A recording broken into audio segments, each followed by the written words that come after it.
I flew 10 hours across the Atlantic Ocean to attend my younger sister's wedding, carrying a custom crystal gift set and a heart full of hope. But when I reached the grand stone archway of the Rhode Island castle venue, my own parents stepped out of the shadows and physically blocked the entrance. "Only family is allowed." My mother sneered, her eyes scanning me with pure disgust. "You are not invited, so leave before you humiliate us." Heartbroken but keeping my dignity intact, I turned around and walked away. 5 days later, my phone rang. It was my mother in absolute hysterics, screaming that the $67,000 venue bill had bounced and begging me to fix it. I just laughed into the receiver and delivered a truth that made her gasp for air. My name is Claire, and I am 33 years old. If you are watching this, let me know in the comments where you are from. Hit that like button and subscribe if you have ever had to use cold, hard facts to destroy toxic family members who tried to use you. Because today, I am going to tell you exactly how I let my family's own greed burn their entire lives to the ground. The ocean breeze was crisp as my rental car pulled up to the Newport Coastal Castle. It was an exclusive, breathtaking oceanfront estate in Rhode Island that cost more to rent for one night than most people make in a year. The castle was an imposing structure of gray stone and towering turrets surrounded by emerald green lawns that sloped down to the Atlantic Ocean. Valet attendants dressed in crisp white tuxedos hurried around luxury vehicles. String music floated through the salty air, mixing with the sound of crashing waves. I stepped out of the car, smoothing down my tailored navy silk dress. In my hands, I carried a carefully wrapped box containing imported crystal champagne flutes, a wedding gift for my sister Madison and her fiancé Andre. Madison is 29 years old and makes a living as a lifestyle influencer. She curates a perfectly filtered life on social media, filled with designer unboxings and relentless humble bragging. Andre is a 31-year-old African-American tech entrepreneur who had my parents completely mesmerized from the day they met him. He wore custom-tailored suits, constantly name-dropped venture capital firms, and claimed his financial technology startup was on the verge of a massive initial public offering. My parents, Catherine and William, treated him like absolute royalty. They hosted lavish dinners for him and hung on to his every word. They finally had the billionaire son-in-law they believed they deserved to elevate their social standing. And me, I am a financial technology auditor, working for a major corporate firm in London. Because I chose a demanding career over pretending to be a socialite, my parents always treated me like an embarrassing secret. I was too blunt, too serious, and too focused on data and logic for their superficial world. But I still showed up. I took time off work and flew across the ocean because family is supposed to be family. I walked up the grand stone steps of the castle ready to celebrate. I had not even reached the heavy oak double doors when two figures stepped out from the shadows of the stone archway. Catherine and William. They were not smiling. "What are you doing here?" Catherine hissed, her voice low and venomous. She was wearing an extravagant silver mother-of-the-bride gown that looked incredibly expensive. I stopped on the steps, genuinely confused. "I am here for the wedding, Mom. My flight was slightly delayed, but I made it before the ceremony begins." William stepped forward, physically blocking the entryway.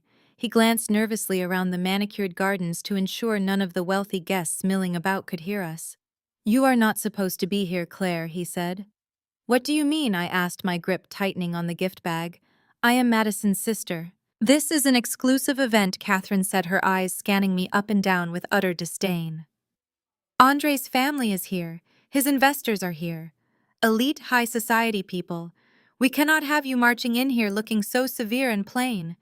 You do not fit the aesthetic Madison has curated for this special day. You will just make her look bad." I stood there while the ocean wind suddenly felt freezing against my skin.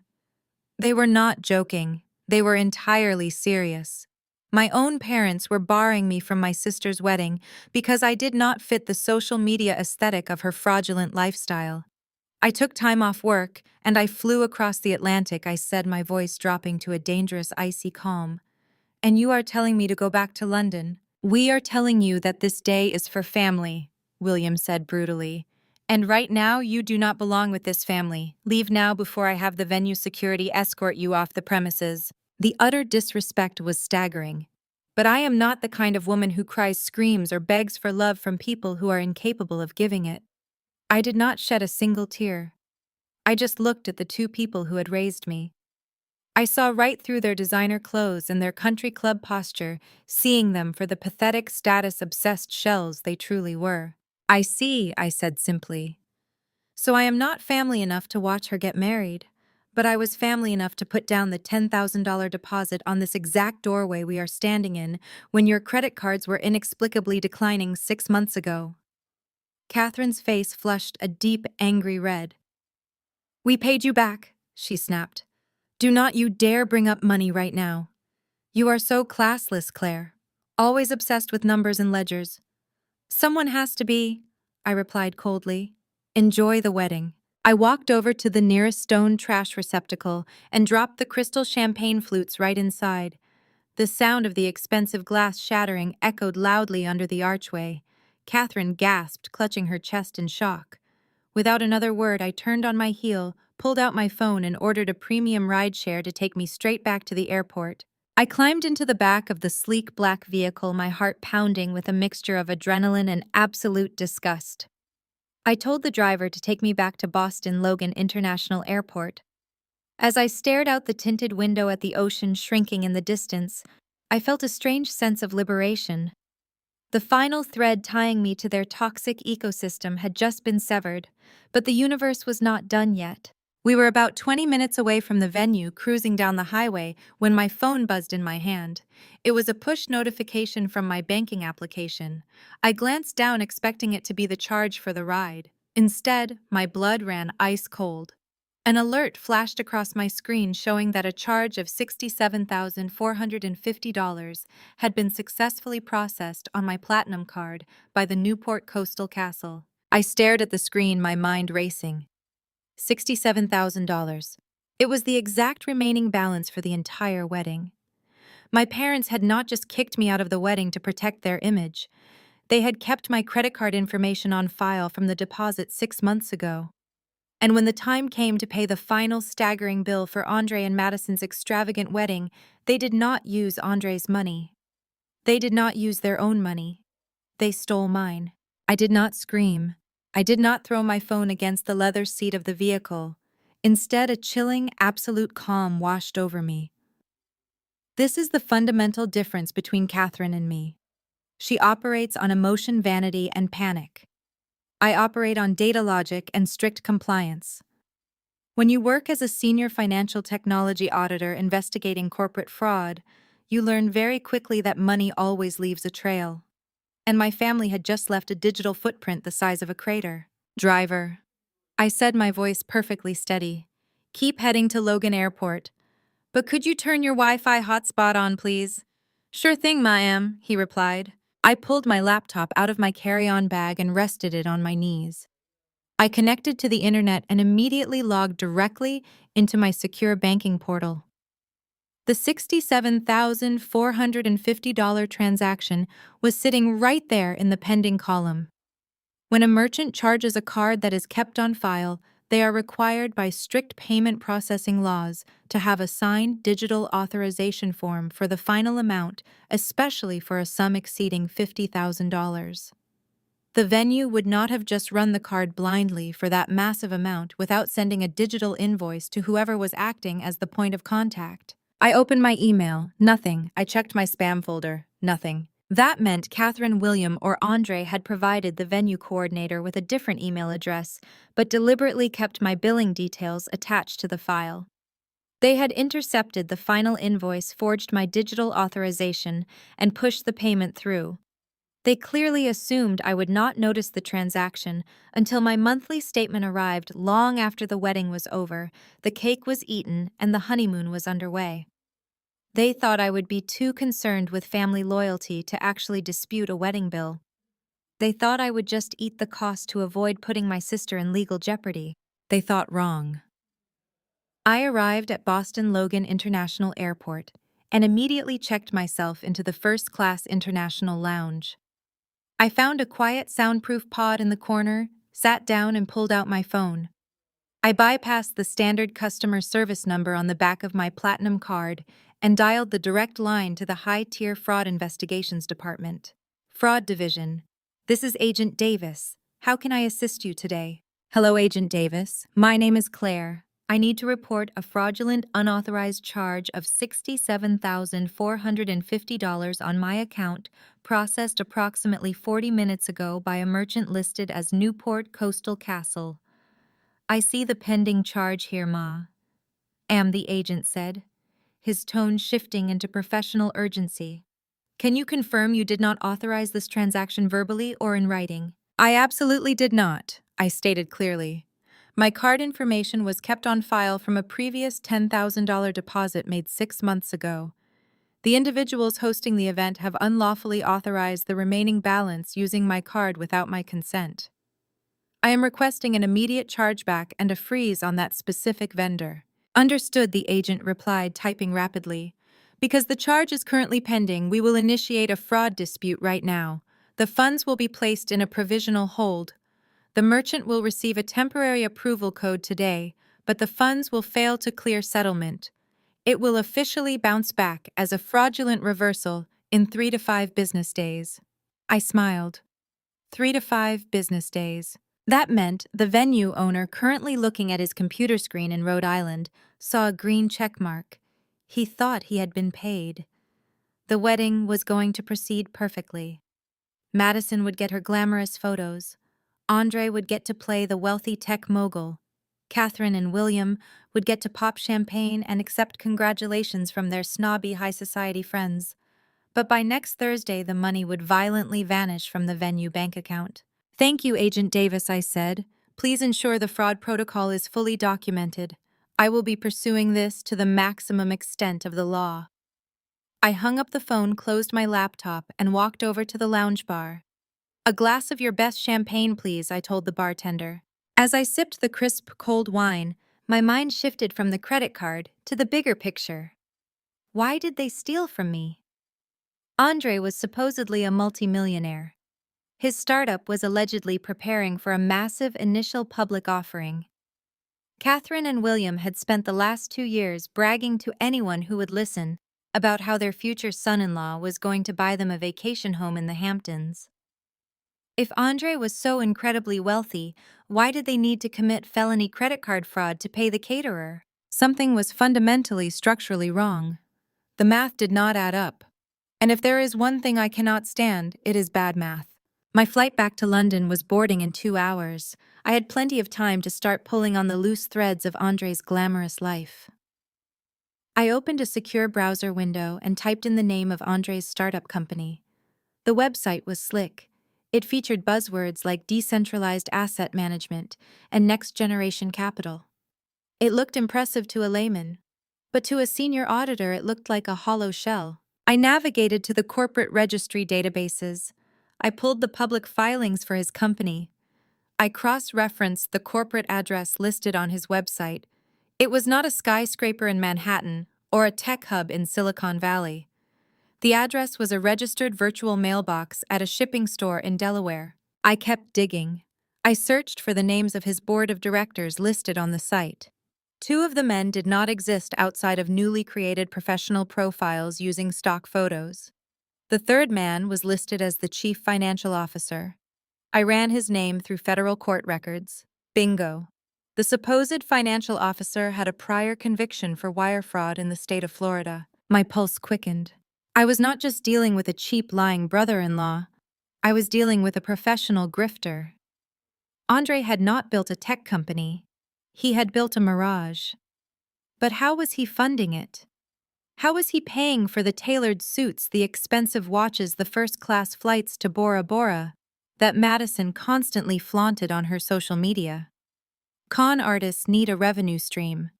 They need capital to burn to maintain the illusion of wealth. I leaned back in my chair, staring at the airport runway through the massive glass windows of the lounge. Where did the money come from? My stomach dropped as a terrifying, highly logical hypothesis formed in my mind. Catherine and William. My parents were not ultra-wealthy, but they were comfortable. They owned their house in Connecticut outright. They had solid retirement accounts. They were the perfect marks for a charismatic, sharp-dressed scammer promising triple returns on investments. I quickly logged into the public property records database for the state of Connecticut. I searched for my parents' address. A property deed history popped up on my screen. Everything was standard until I scrolled down to an entry filed exactly 8 months ago, just 1 month after Andre and Madison got engaged. There it was etched in permanent digital ink. A home equity line of credit origination. Amount $300,000. Borrowers William and Catherine. They had leveraged their fully paid off retirement home to pull out $300,000 in cash. I closed my eyes, letting the sheer magnitude of their stupidity wash over me. They did not take out that loan to renovate their kitchen. They took it out to hand it to Andre. They bought into his fake company. They funded their own daughter's engagement ring, Andre's luxury vehicle, and the illusion of his success using the equity of their own home. And when the wedding day arrived, the $300,000 was already gone, blown on maintaining the fake lifestyle. Andre had no money to pay the venue. My parents had no cash left to cover it. So in a desperate, frantic bid to prevent the wedding from being canceled on the spot, to prevent the absolute social humiliation of being exposed as broke in front of their country club friends, they resorted to stealing my credit card.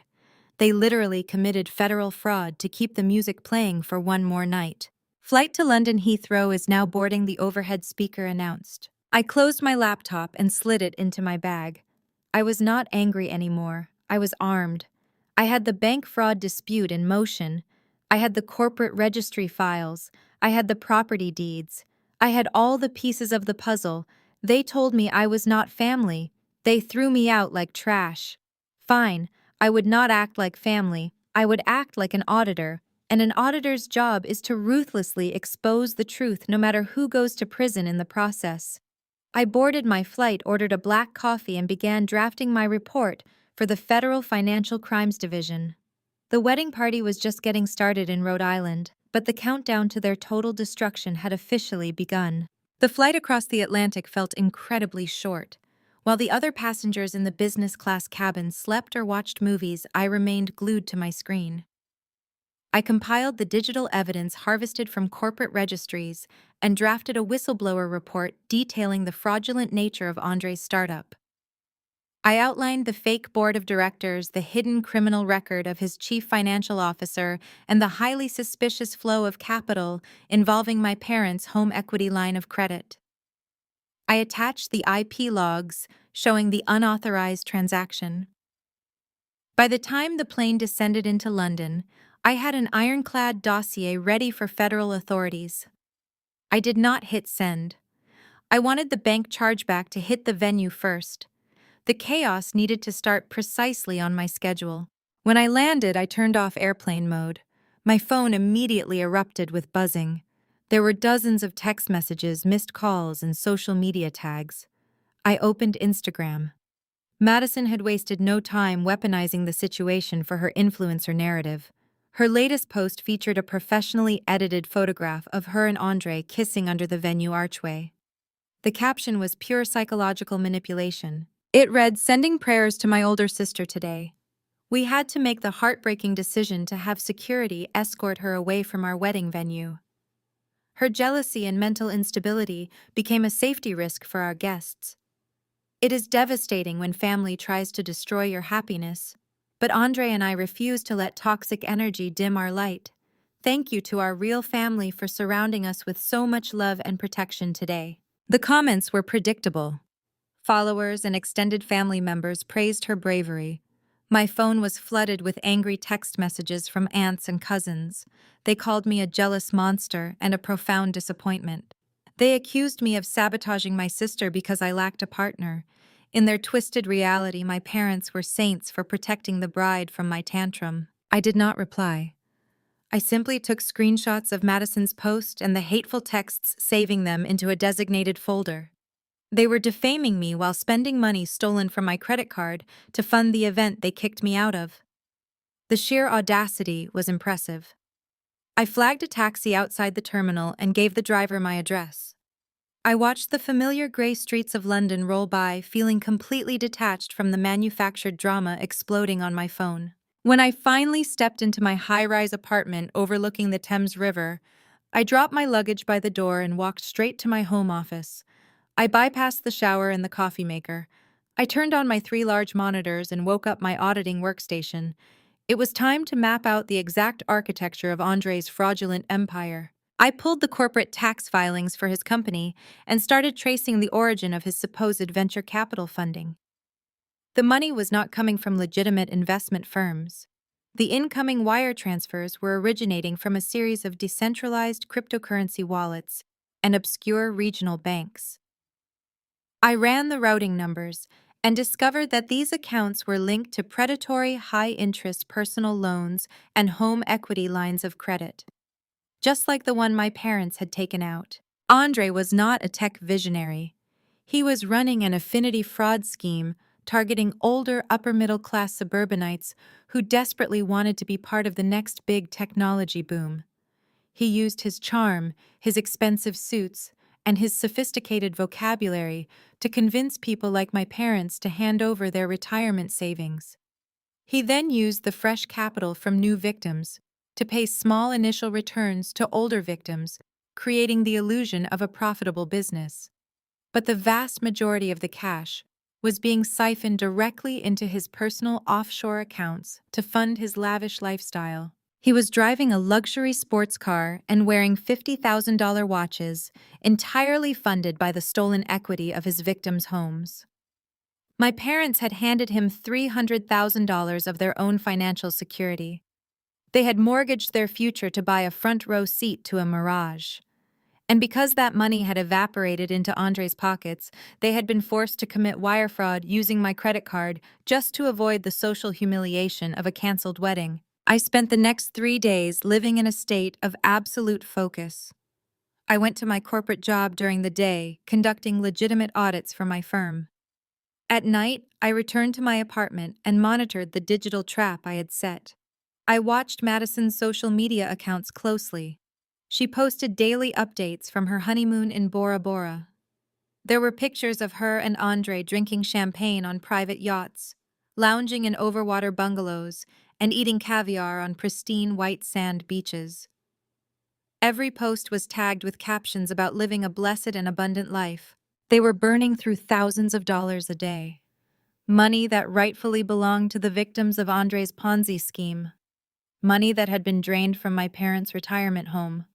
I watched them flaunt their stolen wealth with a cold, calculating patience.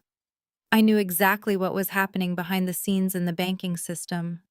The provisional credit my card issuer had granted the wedding venue was moving through the automated clearinghouse network. It was approaching the final stage of settlement where the fraud alert would trigger the automatic reversal. I did not warn my parents. I did not text my sister. I simply went about my routine maintaining complete radio silence. I let them enjoy the sunshine, the luxury, and the delusion of their superiority. I let them believe they had successfully disposed of me and gotten away with a massive financial crime. I let them climb as high as possible so the fall would be absolutely catastrophic. Their impending destruction was going to be an absolute masterpiece. Indeed. On the morning of the 5th day, the financial guillotine finally dropped. I was sitting at my glass desk in my London office reviewing a routine compliance report for a corporate client when a specialized alert popped up on my secure banking portal.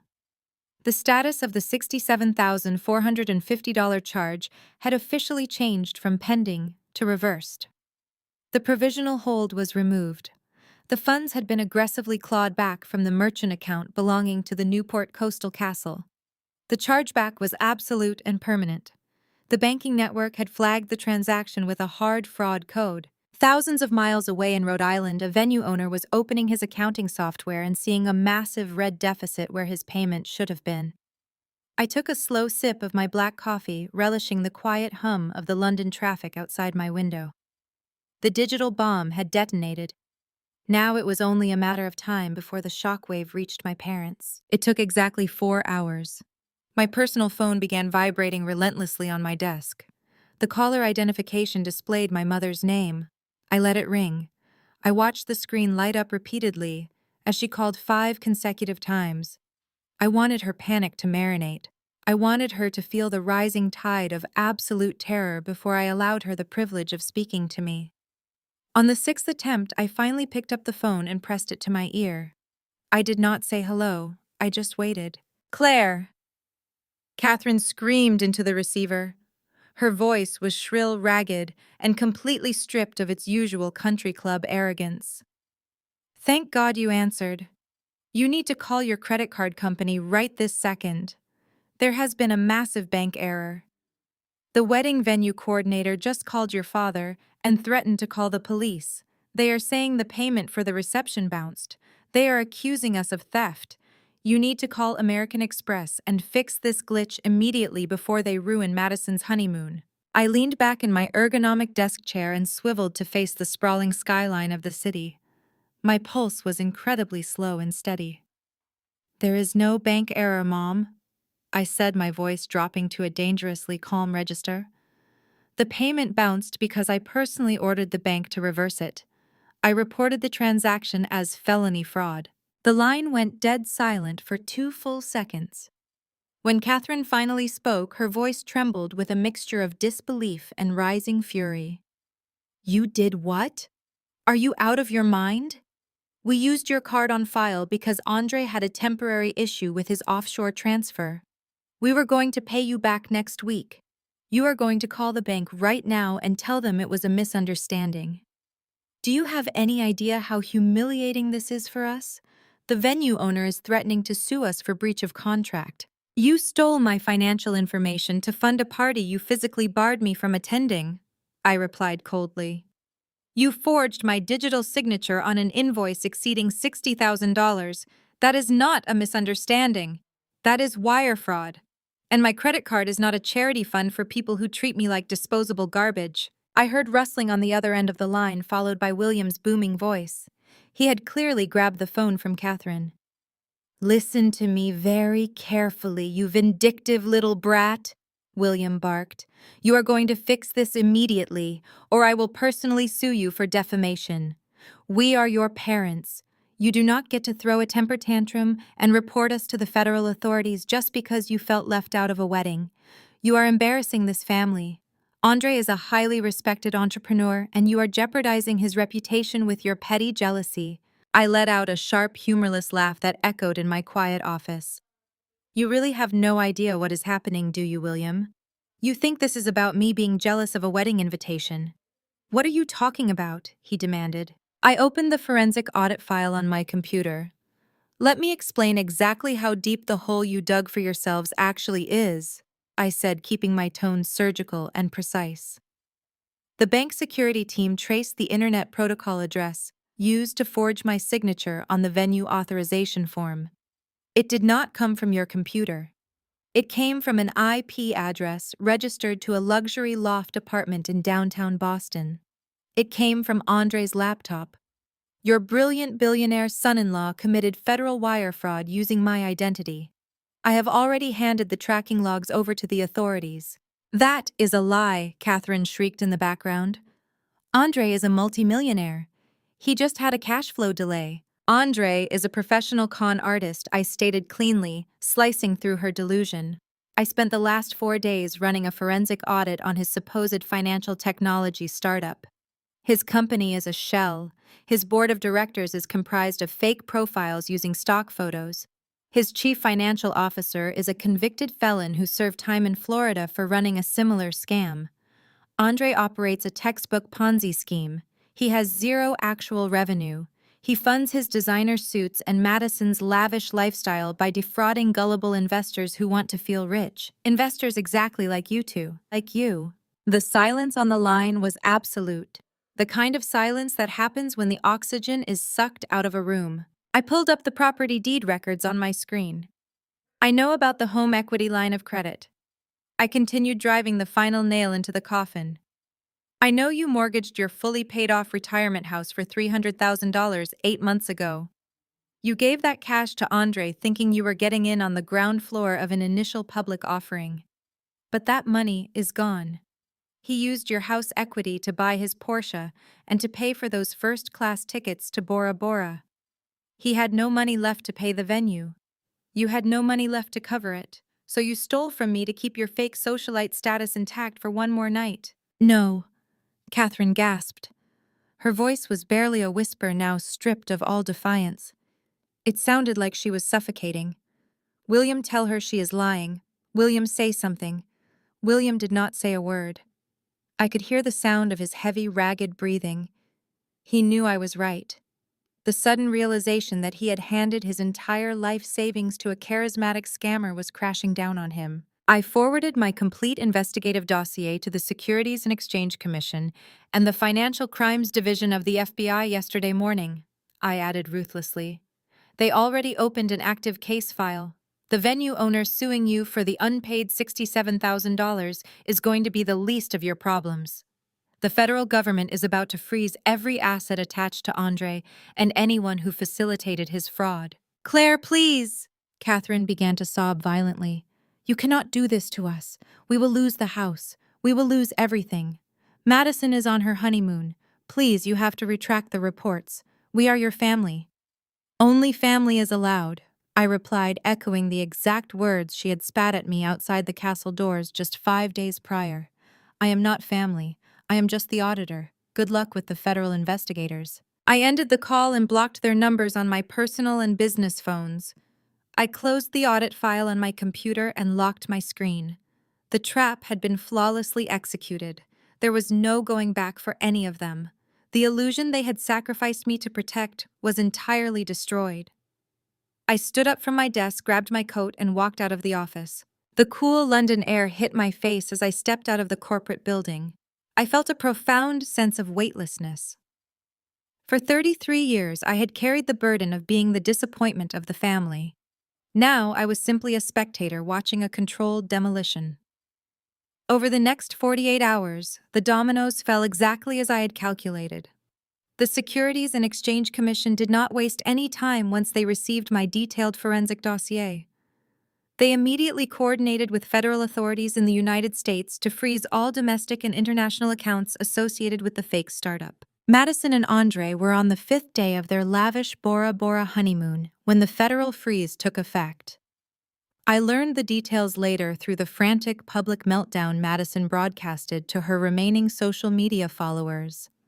They had been dining at an exclusive 5-star overwater restaurant when Andre attempted to pay the astronomical bill. His sleek metal credit card was declined. He tried a second card and then a third. All were instantly declined. The resort management quickly realized they were hosting guests with entirely frozen assets. They locked Madison and Andre out of their luxury bungalow and confiscated their designer luggage until the outstanding balance was settled. Of course, they had no way to settle it. Andre was arrested by international authorities right there in the resort lobby on an extradition warrant for federal wire fraud and operating a massive Ponzi scheme. Madison posted a hysterical video from the island airport claiming they were being framed, but the internet had already turned on her. Her influencer sponsors dropped her overnight, leaving her completely stranded and humiliated on a global scale. Back in Connecticut, the situation for Catherine and William was even more catastrophic.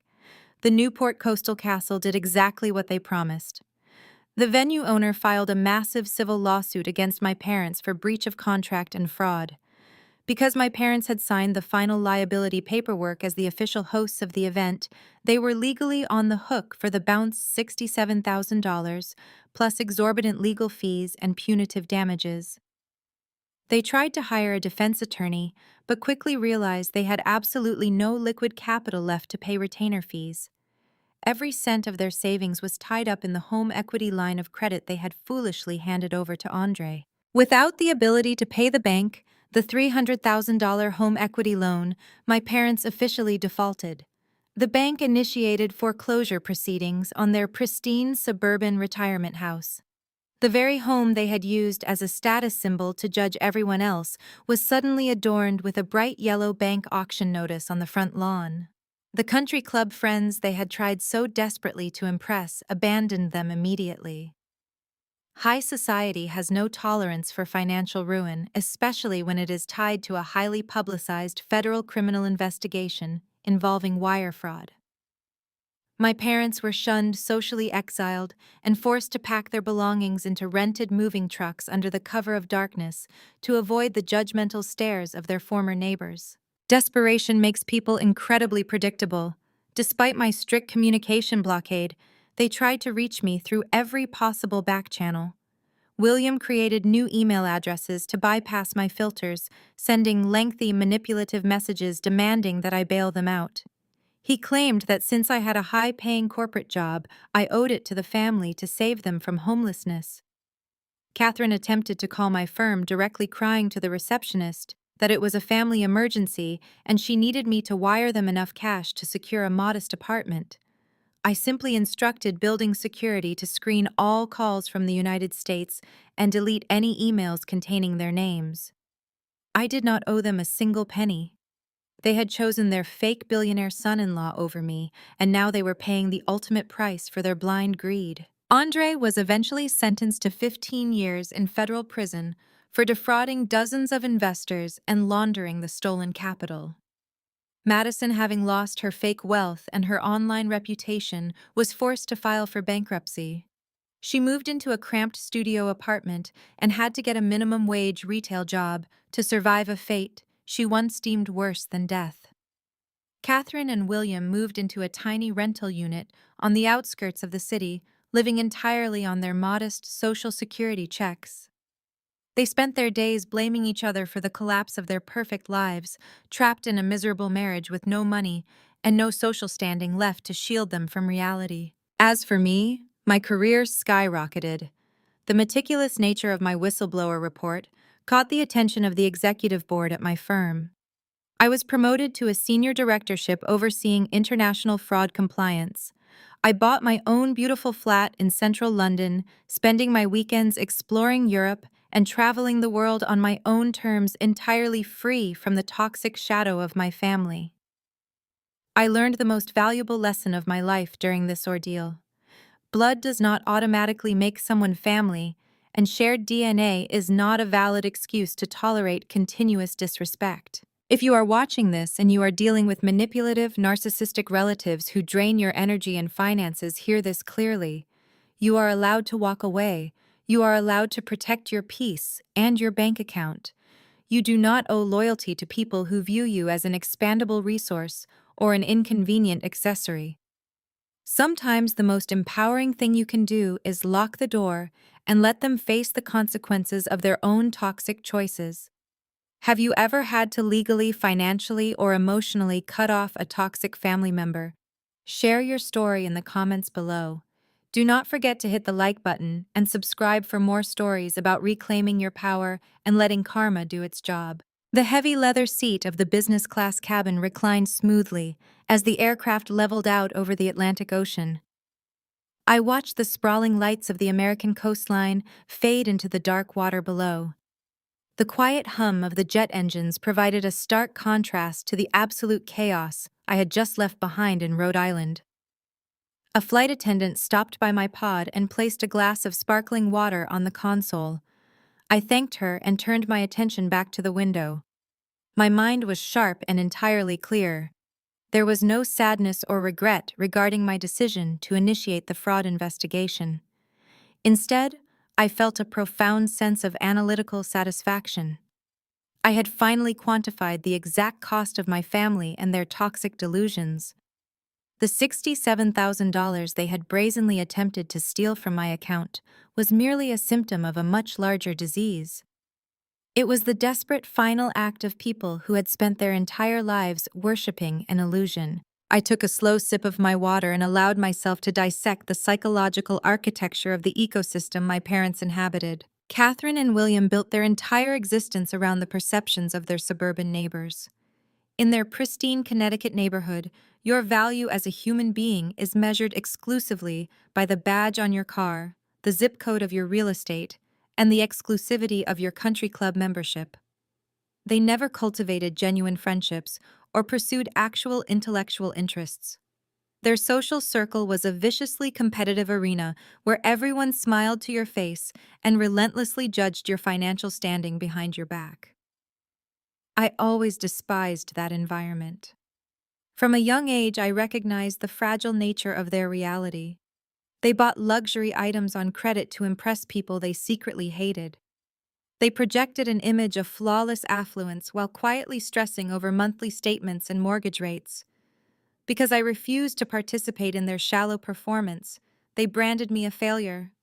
I pursued a career in auditing because I value empirical truth. Numbers do not care about your social media aesthetic.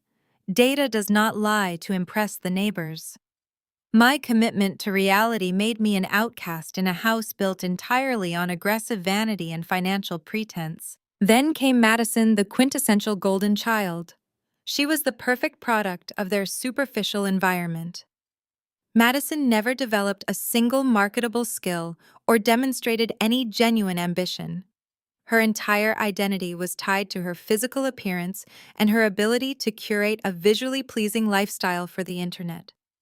Catherine and William enabled her delusion at every turn. They funded her expensive habits and praised her superficial milestones because she looked good in family photographs. She was a human prop they used to signal their own success to their peers. When Madison introduced them to Andre, the family dynamic reached a level of toxic absurdity that I could scarcely comprehend. Andre was the ultimate prize in their twisted game of social climbing. He was charismatic, sharply dressed, and possessed a vocabulary heavily saturated with technological jargon and venture capital buzzwords. As an African-American tech entrepreneur, claiming to be on the verge of a massive public offering, he provided my parents with the exact narrative they craved. They envisioned themselves as the progressive wealthy in-laws of a Silicon Valley billionaire. They were so blinded by their own greed that they completely ignored every glaring warning sign. I saw the red flags immediately. True wealth is often quiet and understated. Andre was loud, flashy, and excessively eager to discuss his supposed fortune. He wore tailored suits that looked slightly too new and drove leased sports cars that did not align with the typical behavior of a founder reinvesting capital into a growing company. He spoke in broad, glittering generalizations about blockchain and decentralized finance, but routinely failed to answer basic inquiries regarding his revenue models or regulatory compliance protocols. Any competent investor would have requested a comprehensive audit before handing over a single dollar. But Catherine and William are not competent investors. They are arrogant suburbanites, desperate for a shortcut to the upper echelon of the elite. They wanted the Hamptons vacation house and the private jet lifestyle so badly that they completely suspended their critical thinking. Andre recognized their vulnerability instantly. He identified their deep-seated insecurities and played them with masterful precision. He fed their egos, praised their taste, and promised them a future of unimaginable luxury. He turned my parents into eager, willing participants in their own absolute financial destruction. As the flight attendant returned to collect my empty glass, I opened my laptop and reviewed the preliminary data I had compiled in the airport lounge. The sheer audacity of their choices was staggering. To maintain the illusion of their billionaire son-in-law, Catherine and William had leveraged the only genuine asset they possessed. They took out a $300,000 home equity line of credit on their retirement property and handed the cash directly to a professional con artist. They literally sold their future to buy a temporary fantasy. And when the reality of their bankruptcy loomed over the wedding day, they chose to commit a federal crime rather than admit they were broke. They stole my credit card information to keep the music playing because the thought of facing their social circle as victims of a scam was worse to them than the prospect of going to prison. The irony was almost poetic in its cruelty. They had physically barred me from entering the castle because I did not fit their carefully curated aesthetic, while simultaneously using my stolen financial identity to pay for the very doors they slammed in my face. I closed the laptop and rested my head against the comfortable seat. The airplane hurtled through the dark sky, carrying me back to my quiet stable and fiercely independent life in London. The trap was set, and I was entirely at peace. The flight across the Atlantic felt incredibly short. While the other passengers in the business class cabin slept or watched movies, I remained glued to my screen. I compiled the digital evidence harvested from corporate registries and drafted a whistleblower report detailing the fraudulent nature of Andre's startup. I outlined the fake board of directors, the hidden criminal record of his chief financial officer, and the highly suspicious flow of capital involving my parents' home equity line of credit. I attached the IP logs showing the unauthorized transaction. By the time the plane descended into London, I had an ironclad dossier ready for federal authorities. I did not hit send. I wanted the bank chargeback to hit the venue first. The chaos needed to start precisely on my schedule. When I landed, I turned off airplane mode. My phone immediately erupted with buzzing. There were dozens of text messages, missed calls, and social media tags. I opened Instagram. Madison had wasted no time weaponizing the situation for her influencer narrative. Her latest post featured a professionally edited photograph of her and Andre kissing under the venue archway. The caption was pure psychological manipulation. It read, "Sending prayers to my older sister today. We had to make the heartbreaking decision to have security escort her away from our wedding venue. Her jealousy and mental instability became a safety risk for our guests. It is devastating when family tries to destroy your happiness, but Andre and I refuse to let toxic energy dim our light. Thank you to our real family for surrounding us with so much love and protection today." The comments were predictable. Followers and extended family members praised her bravery. My phone was flooded with angry text messages from aunts and cousins. They called me a jealous monster and a profound disappointment. They accused me of sabotaging my sister because I lacked a partner. In their twisted reality, my parents were saints for protecting the bride from my tantrum. I did not reply. I simply took screenshots of Madison's post and the hateful texts, saving them into a designated folder. They were defaming me while spending money stolen from my credit card to fund the event they kicked me out of. The sheer audacity was impressive. I flagged a taxi outside the terminal and gave the driver my address. I watched the familiar gray streets of London roll by, feeling completely detached from the manufactured drama exploding on my phone. When I finally stepped into my high-rise apartment overlooking the Thames River, I dropped my luggage by the door and walked straight to my home office. I bypassed the shower and the coffee maker. I turned on my 3 large monitors and woke up my auditing workstation. It was time to map out the exact architecture of Andre's fraudulent empire. I pulled the corporate tax filings for his company and started tracing the origin of his supposed venture capital funding. The money was not coming from legitimate investment firms. The incoming wire transfers were originating from a series of decentralized cryptocurrency wallets and obscure regional banks. I ran the routing numbers and discovered that these accounts were linked to predatory high-interest personal loans and home equity lines of credit, just like the one my parents had taken out. Andre was not a tech visionary. He was running an affinity fraud scheme targeting older upper-middle-class suburbanites who desperately wanted to be part of the next big technology boom. He used his charm, his expensive suits, and his sophisticated vocabulary to convince people like my parents to hand over their retirement savings. He then used the fresh capital from new victims to pay small initial returns to older victims, creating the illusion of a profitable business. But the vast majority of the cash was being siphoned directly into his personal offshore accounts to fund his lavish lifestyle. He was driving a luxury sports car and wearing $50,000 watches entirely funded by the stolen equity of his victims' homes. My parents had handed him $300,000 of their own financial security. They had mortgaged their future to buy a front-row seat to a mirage. And because that money had evaporated into Andre's pockets, they had been forced to commit wire fraud using my credit card just to avoid the social humiliation of a canceled wedding. I spent the next 3 days living in a state of absolute focus. I went to my corporate job during the day conducting legitimate audits for my firm. At night, I returned to my apartment and monitored the digital trap I had set. I watched Madison's social media accounts closely. She posted daily updates from her honeymoon in Bora Bora. There were pictures of her and Andre drinking champagne on private yachts, lounging in overwater bungalows, and eating caviar on pristine white sand beaches. Every post was tagged with captions about living a blessed and abundant life. They were burning through thousands of dollars a day, money that rightfully belonged to the victims of Andre's Ponzi scheme, money that had been drained from my parents' retirement home. I watched them flaunt their stolen wealth with a cold, calculating patience. I knew exactly what was happening behind the scenes in the banking system. The provisional credit my card issuer had granted the wedding venue was moving through the automated clearinghouse network. It was approaching the final stage of settlement where the fraud alert would trigger the automatic reversal. I did not warn my parents. I did not text my sister. I simply went about my routine, maintaining complete radio silence. I let them enjoy the sunshine, the luxury, and the delusion of their superiority. I let them believe they had successfully disposed of me and gotten away with a massive financial crime. I let them climb as high as possible so the fall would be absolutely catastrophic.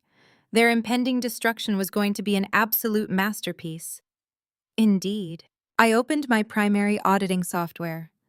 What I had uncovered in the airport lounge was merely the surface level of Andre's deception. A quick database search is enough to confirm a suspicion, but it is never enough to secure a federal indictment.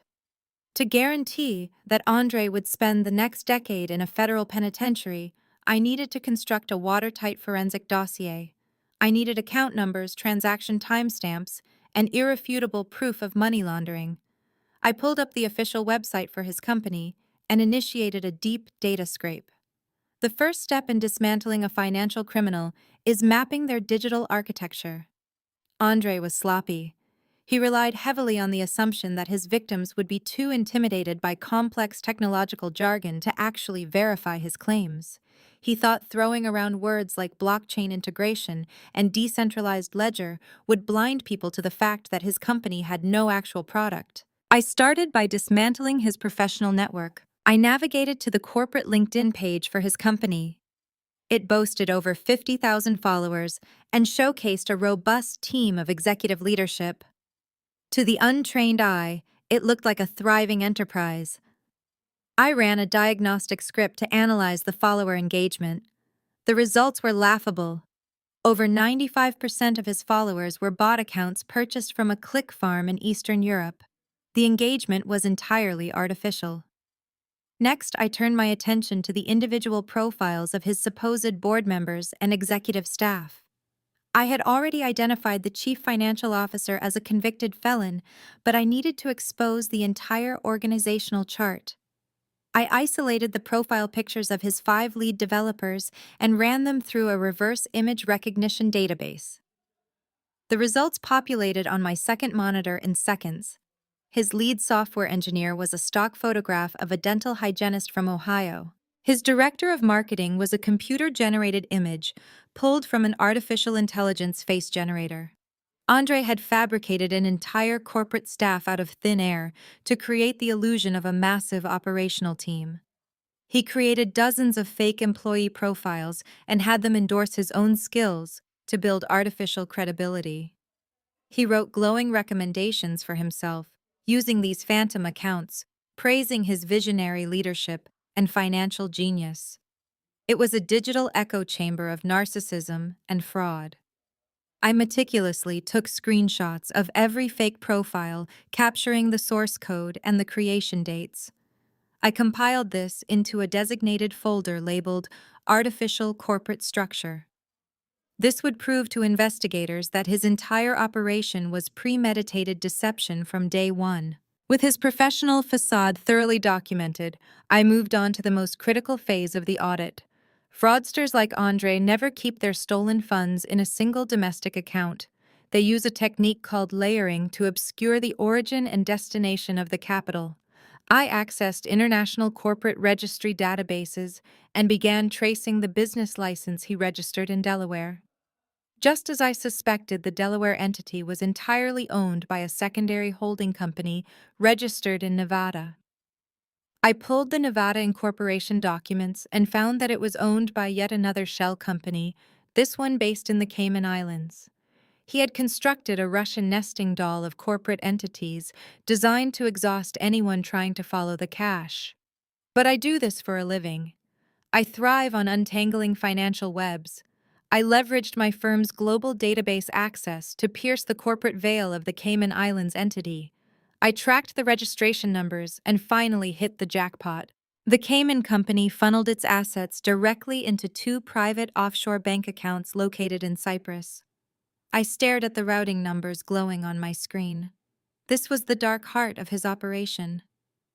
When gullible investors like my parents wired their retirement savings to his domestic company, the money did not go toward software development or operational costs.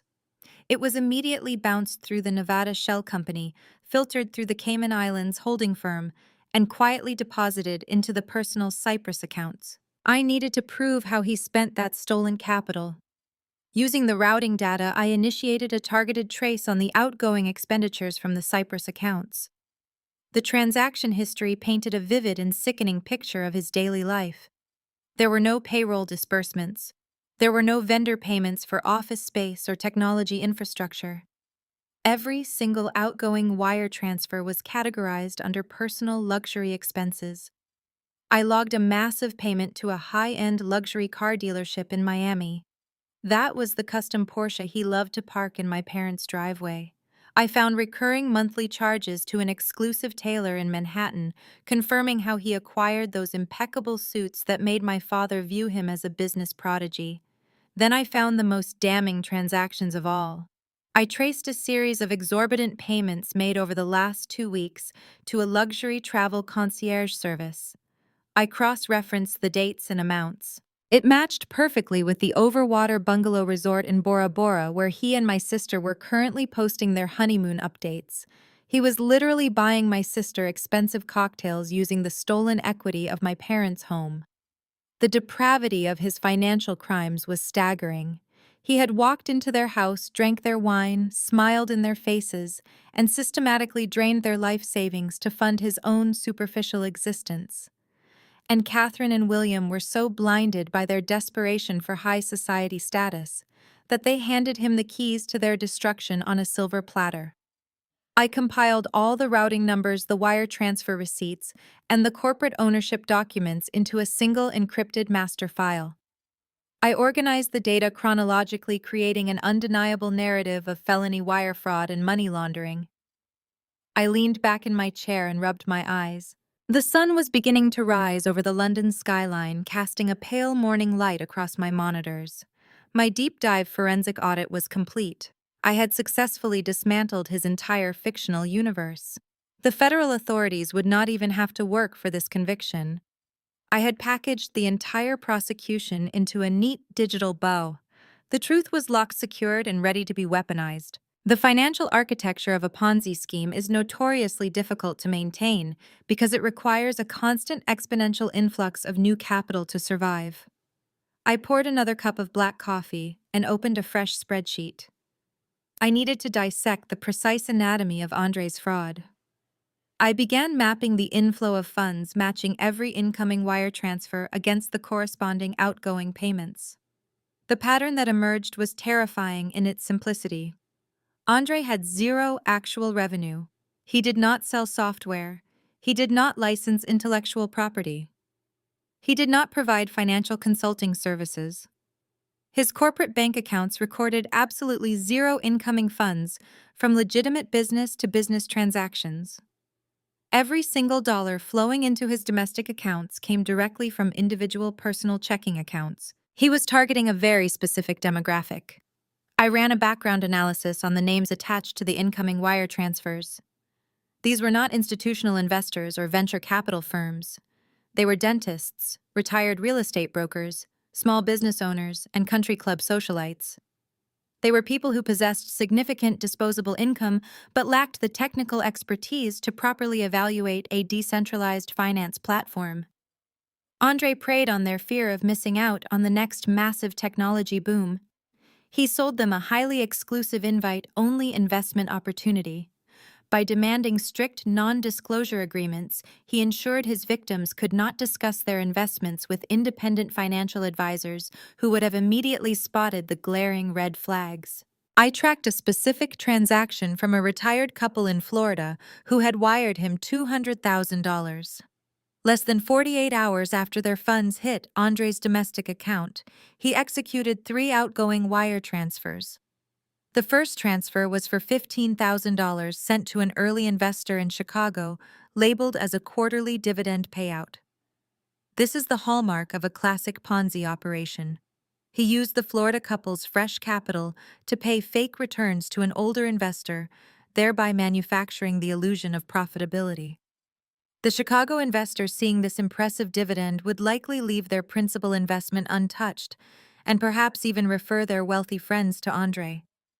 It was a vicious, self-sustaining cycle of deceit.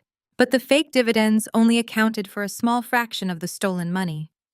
The second outgoing wire from the Florida couple's capital was a $50,000 transfer to Andre's offshore Cyprus account.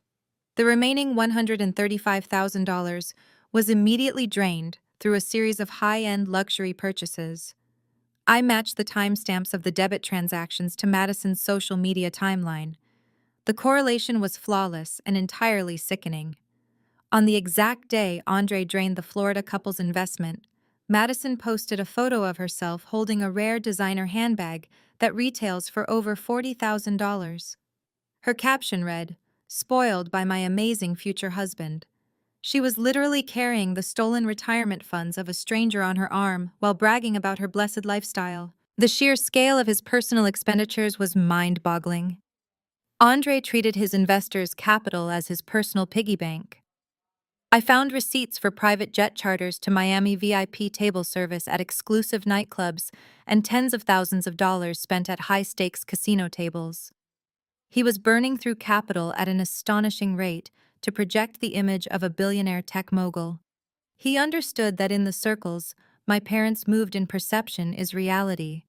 If he drove a custom sports car and paid for $30,000 dinners, people would automatically assume he was successful. They would never demand to see his audited financial statements because his lifestyle served as all the proof they needed. But a burn rate this aggressive creates a massive structural vulnerability. A Ponzi scheme only survives if the influx of new money exceeds the outgoing fake dividends and the scammer's personal spending. By cross-referencing his monthly expenditures with his incoming investments, I calculated his financial runway. The numbers revealed a desperate truth. Andre's scheme had been quietly collapsing for the past 6 months. The well of gullible country club investors was drying up. He was running out of fresh marks to defraud.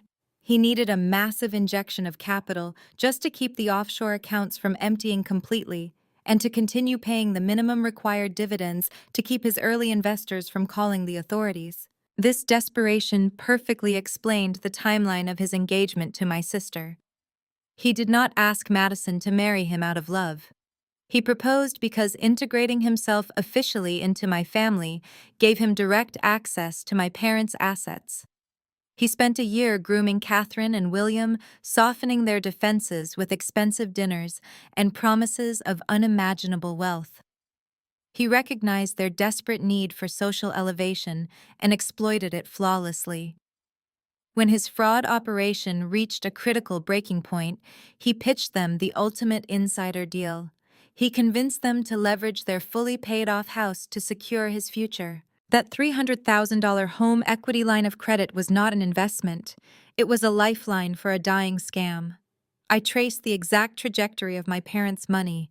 The moment their $300,000 hit Andre's account, it was instantly devoured by his outstanding liabilities. He used $80,000 to pay off angry early investors who were demanding to liquidate their positions. He wired another $100,000 to his offshore accounts to hide it from domestic authorities. He blew the rest on maintaining the illusion leading up to the wedding, including the designer tuxedo he planned to wear and the extravagant honeymoon resort in Bora Bora. He had completely exhausted my parents' financial resources. They were entirely tapped out. And because Andre's fraudulent empire was running on fumes, he had absolutely zero liquid cash left to cover the final $67,000 invoice for the Coastal Castle venue. The grand illusion was colliding violently with mathematical reality. They were trapped in a corner of their own making. That is why they resorted to stealing my credit card information. It was the frantic flailing of people who realized the ground was crumbling beneath their feet, but refused to let the party stop. I saved the final spreadsheet, locking the data into an encrypted drive. The anatomy of the fraud was perfectly documented.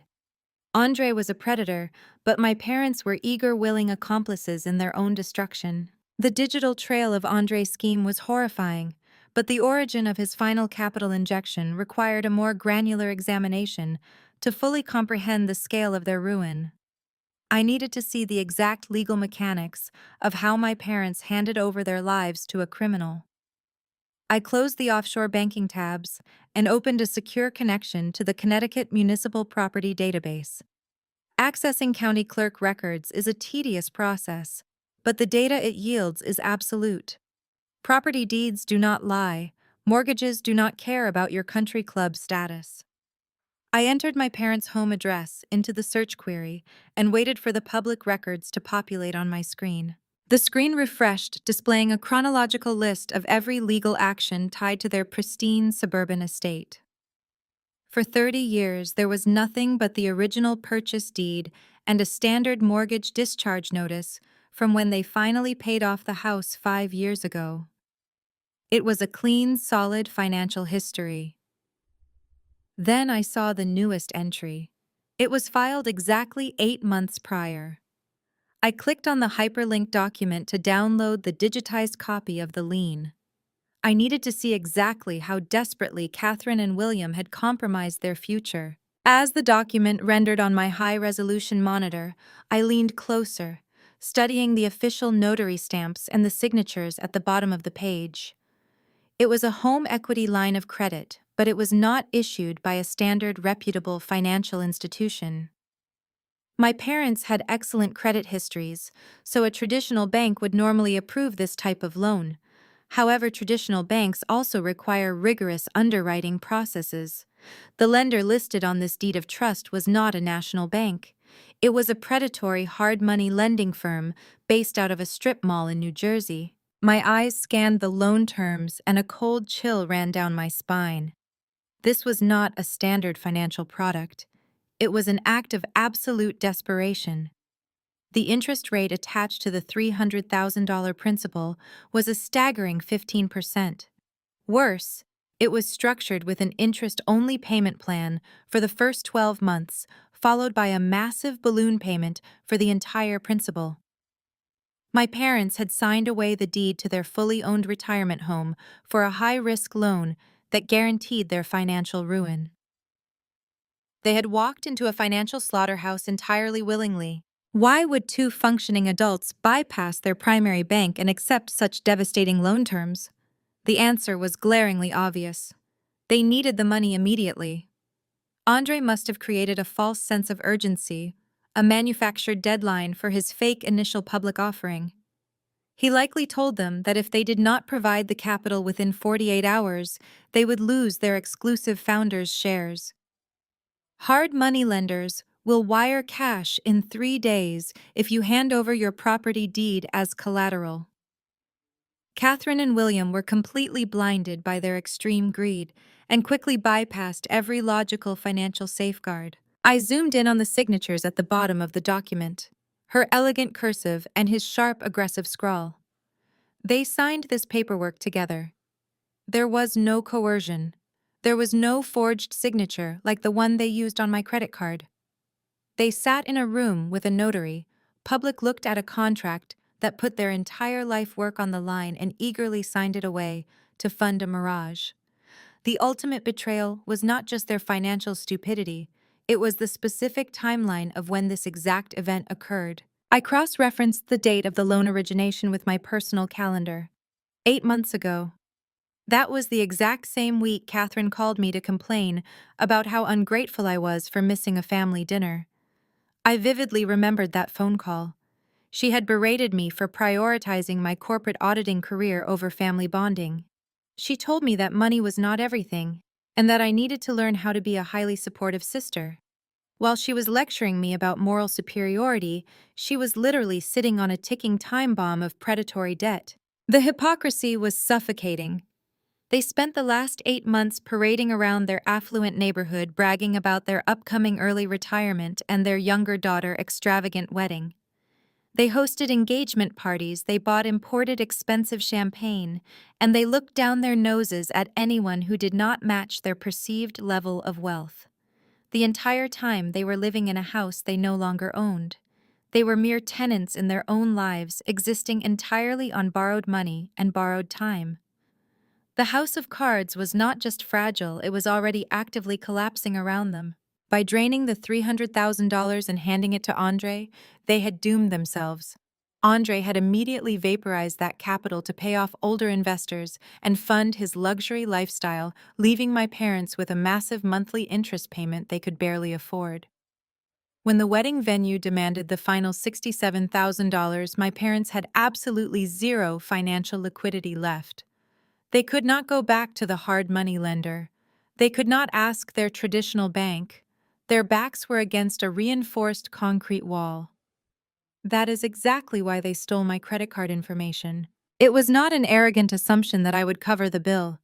It was an act of pure panicked survival. If the wedding got canceled, their social circle would ask questions. If questions were asked, the facade of Andre wealth would shatter. If the facade shattered, my parents would have to admit they had been conned out of their house. They committed a federal crime against their own daughter, simply to delay their inevitable public humiliation for a few more days. I exported the property records and added them to my comprehensive federal dossier. The trap was perfectly constructed, closing the final loophole. The final pieces of the puzzle were firmly in place. I had successfully reverse-engineered Andre's entire operation and documented my parents' devastating complicity. Now it was time to synthesize this raw data into a weapon.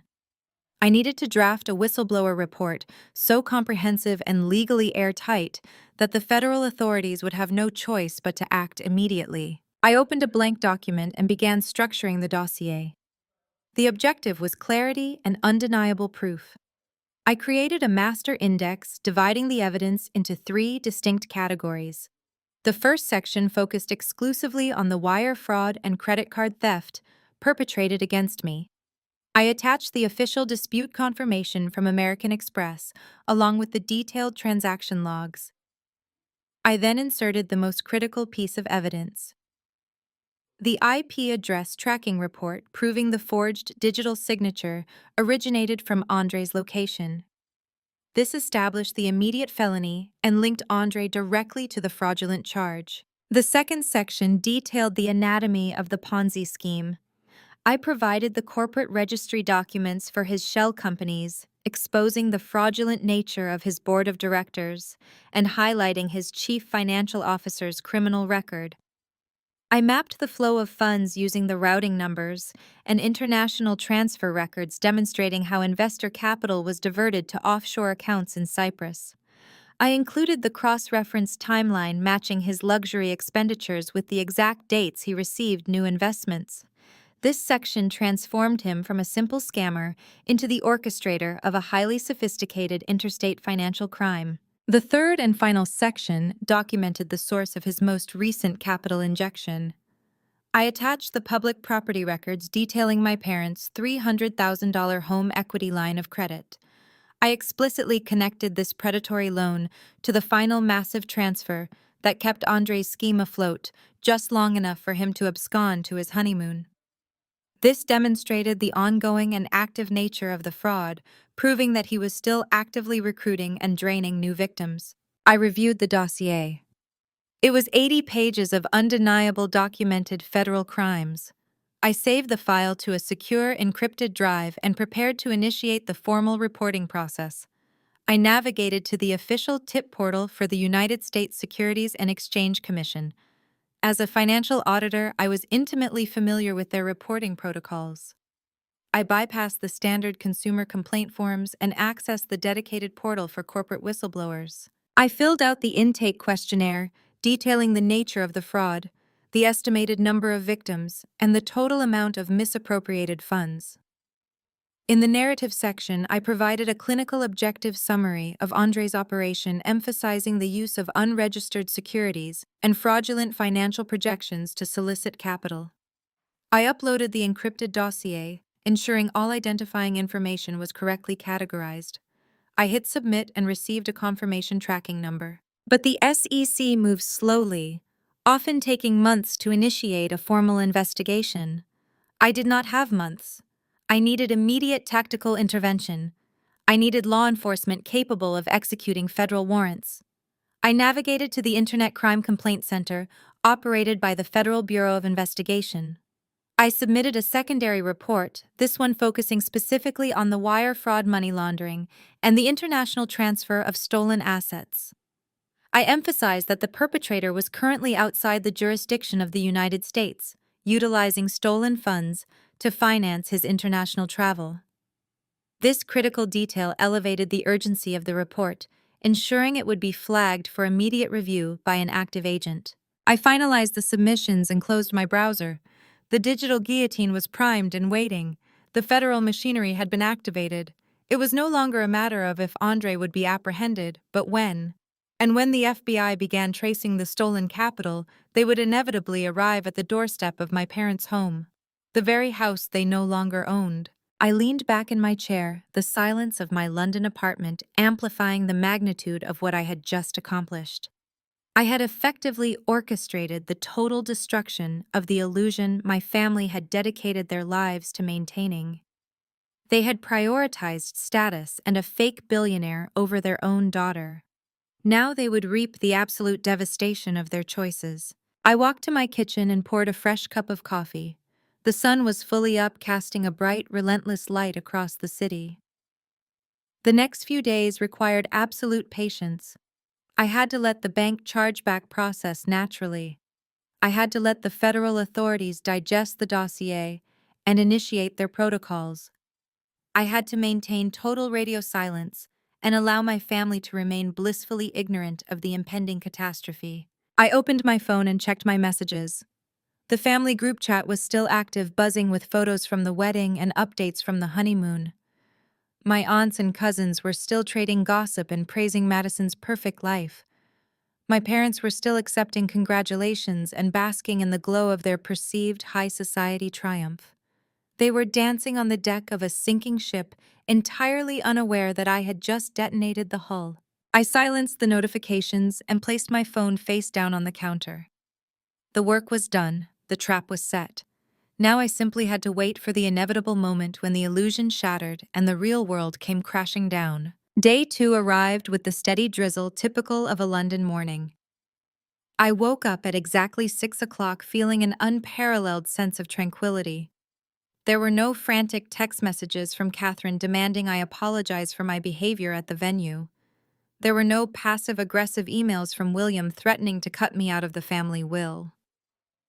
They were completely silent, operating under the arrogant assumption that they had successfully neutralized the threat I posed to their social standing. I made myself a shot of espresso and opened my personal phone to check the digital theater. Madison was already working overtime to construct her perfect narrative. Her Instagram feed was an absolute masterclass in fraudulent luxury. They had arrived at their resort in Bora Bora, and the content was nauseatingly excessive. The first post was a cinematic video of a private seaplane landing on crystal-clear turquoise water. The caption declared that her husband rented the aircraft just for them. I looked at the gleaming white seaplane on my screen and ran a mental calculation. A private charter of that magnitude in French Polynesia costs approximately $5,000 for a single hour. I knew precisely where that $5,000 came from. It was sliced directly from the home equity line of credit my parents had foolishly handed over to a con artist. As I swiped to her next photo, the absurdity only deepened.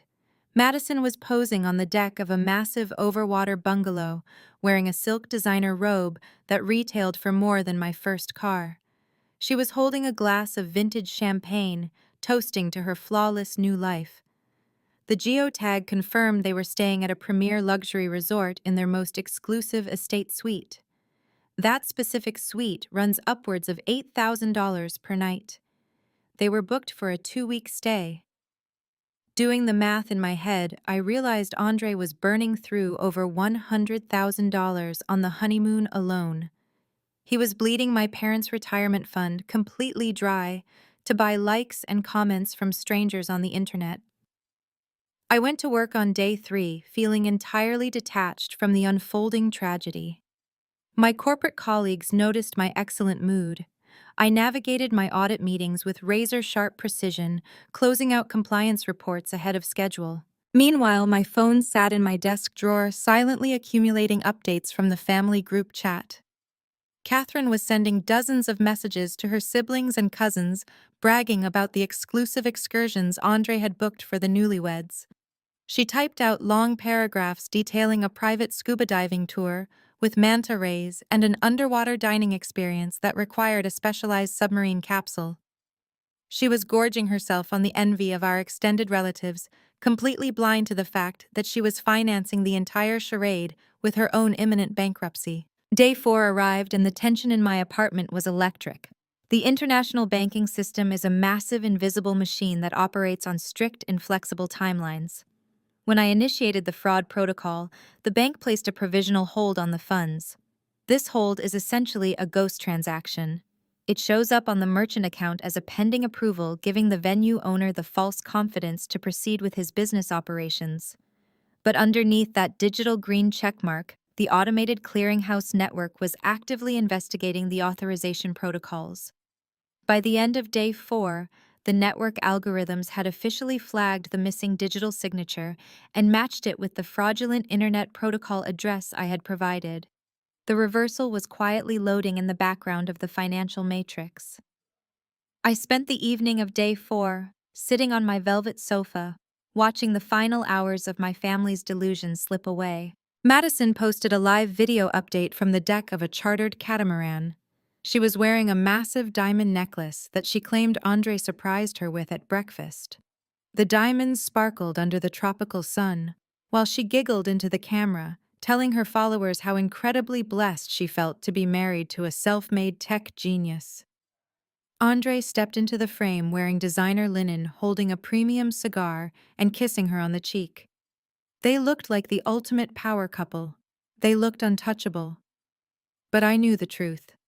That necklace was stolen property. That catamaran was rented with blood money.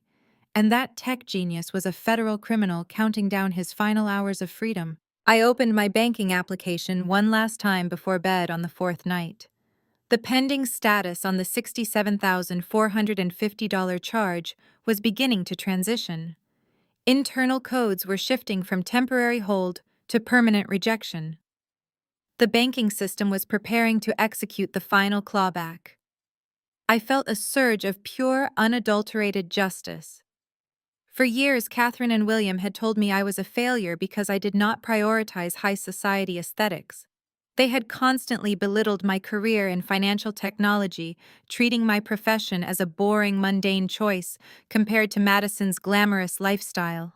They had chosen to align themselves with a charismatic criminal because he offered them the illusion of elite status.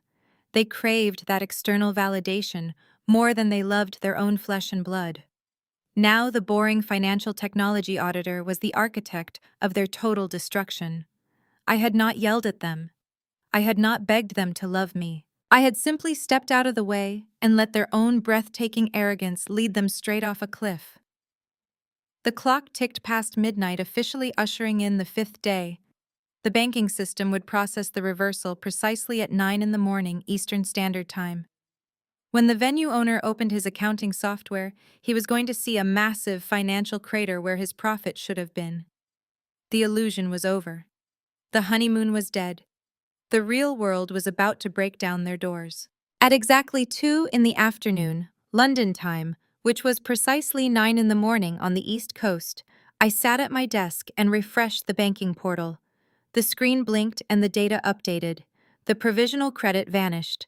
A bold red indicator flashed across the transaction ledger reading "Hard chargeback executed and fraud protocol finalized." The $67,450 was officially returned to my corporate account. The trap had snapped shut with absolute mathematical precision. Thousands of miles away in Newport, Rhode Island, the Coastal Castle venue owner arrived at his office. He was a seasoned businessman catering to the wealthy elite of New England. He dealt with demanding brides and massive budgets, expecting payments to clear without a second thought, because his clientele did not bounce checks. He walked into his opulent suite, poured coffee, and woke his computer to review the weekly batches. Mr. Harrison logged into his merchant gateway, navigating to the Settled Transactions tab. He expected to see the massive payment from Madison and Andre's wedding deposited into his operating account. Instead, his dashboard displayed a glaring negative balance. An alert popped up notifying him of a funds reversal. He clicked the alert, frowning in confusion. The system displayed my Platinum card transaction. The status was not merely declined. It was marked with a federal code indicating an unauthorized fraudulent transaction involving identity theft and a forged digital signature. The owner stared at the screen, processing the magnitude of the deficit. He had already paid his catering staff, the florists, the valet attendants, the string quartet, and the bar vendors. He had exhausted tens of thousands of dollars of his own operating capital to fund the extravagant event, based entirely on the false security of that pending transaction. Now the money was gone, violently ripped back through the banking network. He had essentially hosted a luxury gala for absolute free. Mr. Harrison immediately picked up his desk phone and dialed his merchant bank representative. He demanded an explanation, assuming it was a clerical error. The representative on the other end of the line quickly crushed that hope. She explained that the cardholder had filed a direct federal fraud dispute. She informed him that the Internet Protocol address used to sign the final authorization contract did not match the cardholder's location.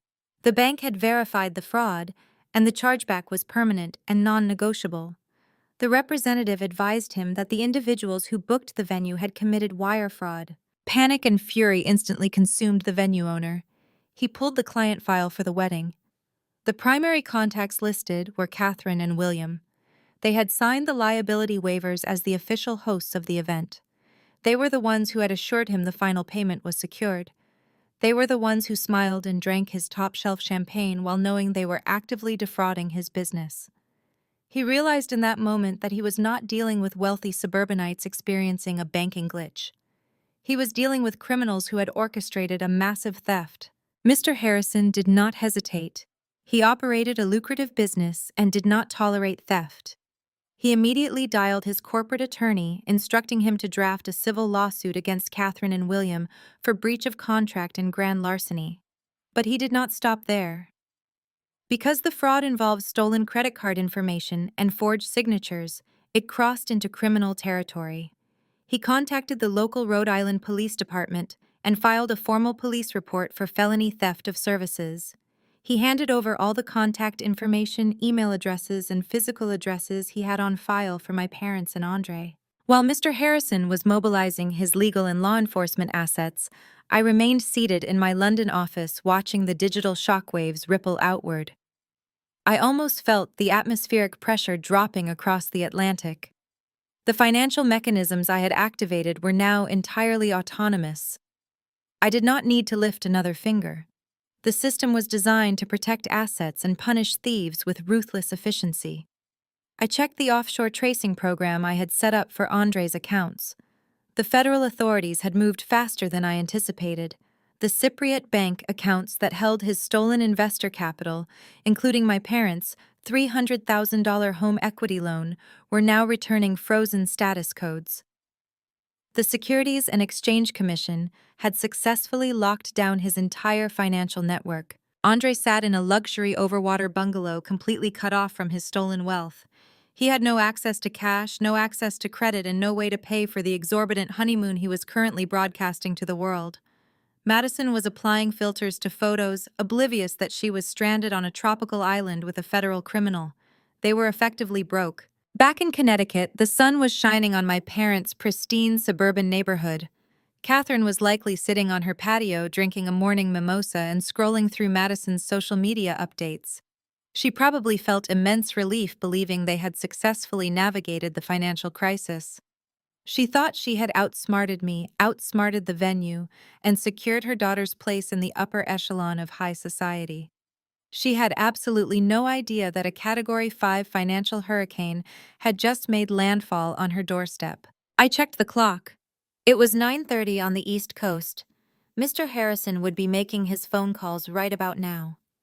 He would not wait for business hours. A man who lost $70,000 does not exercise patience. He was going to dial Catherine's cell phone directly, and he was going to unleash hell. I grabbed my phone, ensuring the ringer volume was turned up. I wanted to hear her voice when her reality shattered. The trap had closed. The money was gone. The silence of the morning was about to be broken permanently. I smiled at the London skyline and waited for the incoming call. The phone on my desk began to vibrate violently against the glass surface. The caller identification displayed my mother's name.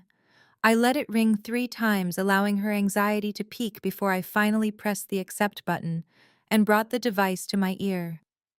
I did not offer a greeting. I simply listened to the chaotic sounds of hyperventilation echoing across the transatlantic connection. Claire. Catherine shrieked, her voice entirely devoid of its usual country club polish. It was a raw, frantic sound resembling an animal caught in a snare. Thank God you answered. You need to call your credit card company right this second. There has been a massive bank error, a catastrophic glitch. The wedding venue coordinator just called your father and threatened to call the police. They are saying the payment for the reception bounced. They are accusing us of theft. You need to call American Express and fix this glitch immediately before they ruin Madison's honeymoon. I leaned back in my ergonomic desk chair and swiveled to face the sprawling skyline of the city. My pulse was incredibly slow and steady. I let the silence stretch for a long, uncomfortable moment, forcing her to sit in the panic she had created. Are you listening to me? Catherine screamed, her pitch rising to a deafening level. This is a total disaster. Mr. Harrison just screamed at your father. He said the $67,000 was reversed. He said the bank flagged it as fraud. You have to call them and clear this up. Tell them it was a perfectly normal family transaction. Tell them you authorized it. If you do not fix this right now, he is going to file a police report. He threatened to send detectives to our house, Claire. Detectives. To our house. The sheer desperation in her voice was intoxicating. She was begging me to commit perjury to save her from the consequences of her own felony. She wanted me to lie to a federal financial institution and pretend that I willingly funded a party I was physically barred from attending. Mom, I said, my voice dropping to a dangerously calm register. Take a breath and listen to yourself. You are asking me to tell my bank that I authorized a $67,000 charge for an event you explicitly kicked me out of. Does that sound like a plausible story to you? Catherine gasped loudly. We did not kick you out. We asked you to leave because you were causing a scene. You were ruining the aesthetic of your sister's special day. But that does not matter right now. What matters is that Andre had a temporary issue with his offshore transfer. His venture capital funds were delayed by a few days. We used your card on file because we knew you had the credit limit. We were going to pay you back next week. It was just a bridge loan between family members. You are going to call the bank right now and tell them it was a misunderstanding. Do you have any idea how humiliating this is for us? I felt a cold smile form on my face. A bridge loan. That was the phrase she decided to use to justify grand larceny. You stole my financial information to fund a party you physically barred me from attending, I replied coldly. You forged my digital signature on an invoice exceeding $60,000. That is not a bridge loan. That is not a misunderstanding. That is wire fraud. And my credit card is not a charity fund for people who treat me like disposable garbage. I heard rustling on the line, followed by William's booming voice. He had clearly grabbed the phone from Catherine, unable to handle the loss of control. Listen to me very carefully, you vindictive little brat, William barked. You are going to fix this immediately, or I will personally sue you for defamation. We are your parents. You do not get to throw a temper tantrum and report us to the federal authorities just because you felt left out of a wedding. You are embarrassing this family. Andre is a highly respected entrepreneur, and you are jeopardizing his reputation with your petty jealousy. You really have no idea what is happening, do you, William? I said, slicing through his arrogant delusion. You think this is about me being jealous of a wedding invitation? What are you talking about? He demanded, his voice wavering slightly now. I opened the forensic audit file on my computer.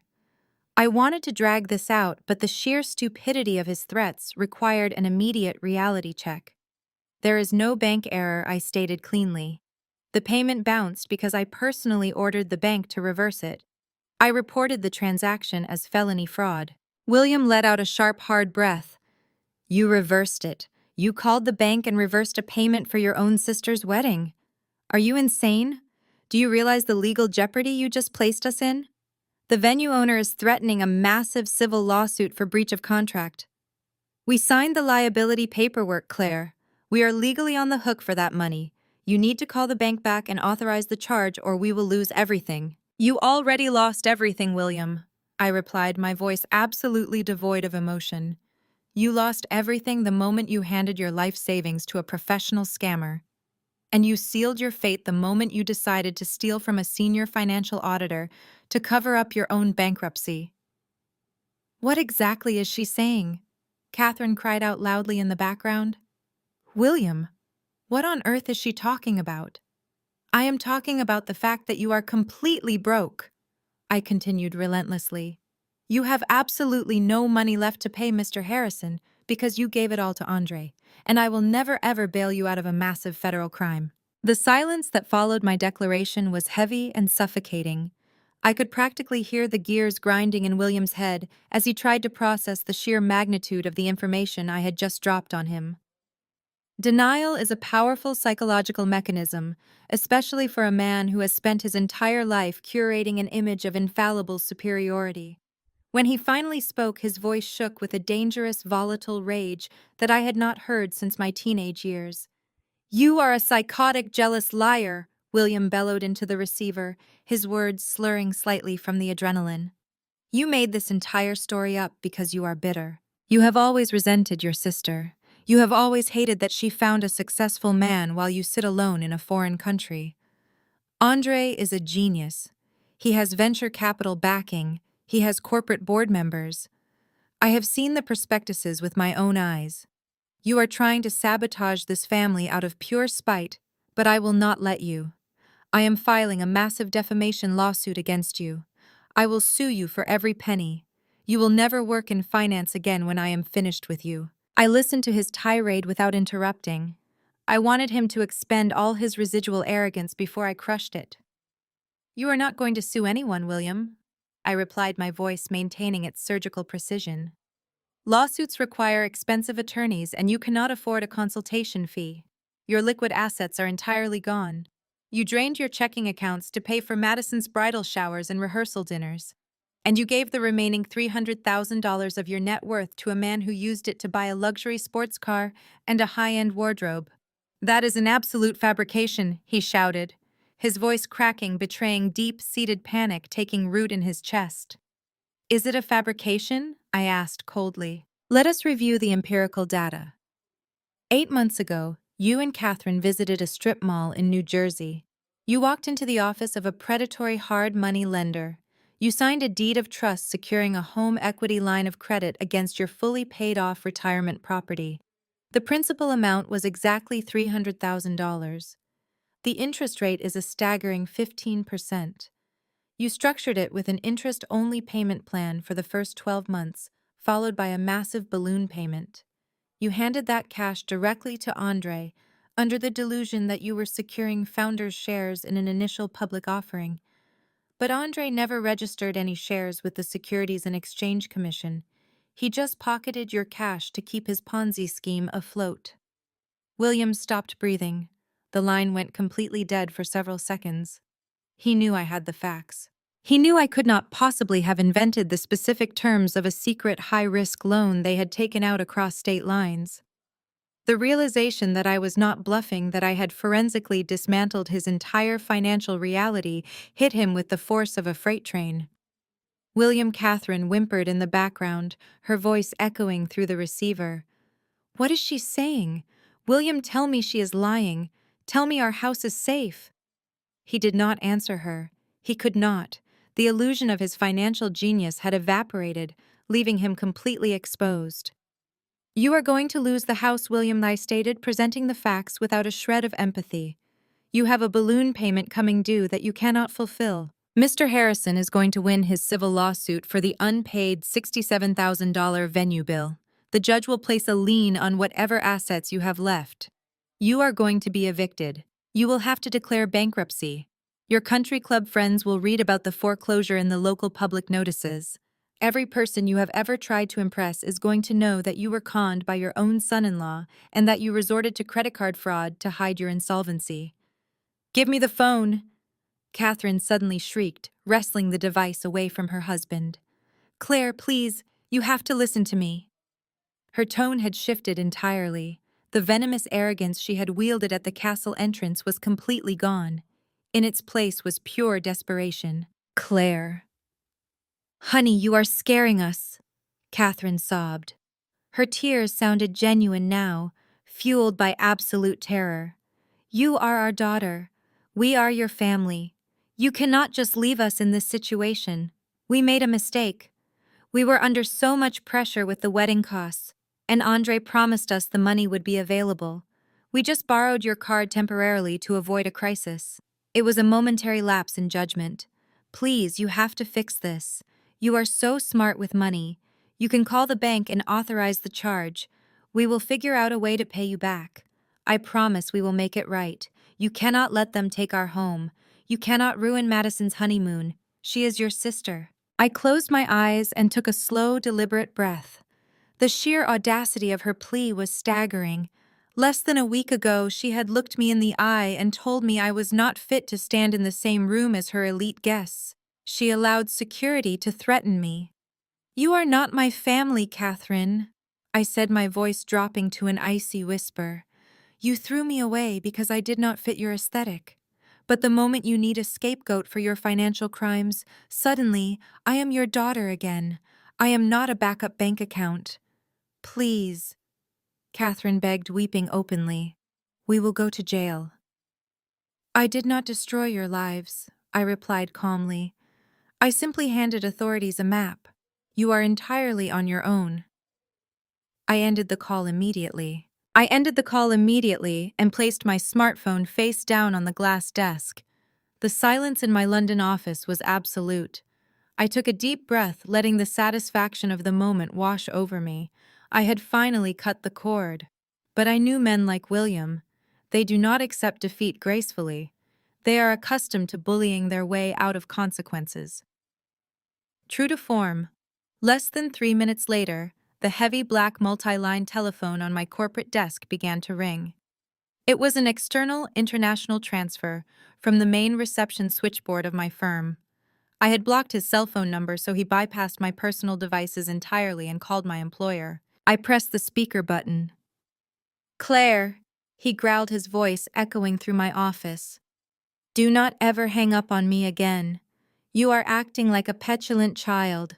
You will unblock your mother's number, and you will explain exactly what you meant by handing authorities a map. You are making wild accusations to justify your petty revenge. I leaned forward, resting my elbows on the desk. I am not making accusations, William, I replied, my voice completely devoid of emotion. I am stating empirical facts. You seem to think this is a family dispute. You think you can raise your voice and bully me into submitting to your reality. But you are no longer dealing with a daughter seeking your approval. You are dealing with a senior financial auditor who just caught you committing federal offenses. That is an absurd fabrication, he shouted. We did not commit any crimes. We authorized a payment using a card we had on file. It was a temporary bridge loan. We had every intention of paying you back. You did not authorize anything, I stated cleanly, slicing through his pathetic defense. You cannot legally authorize a transaction on a credit account that does not belong to you.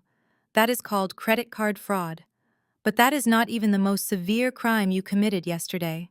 The venue required a digital signature to process the final $67,000 payment.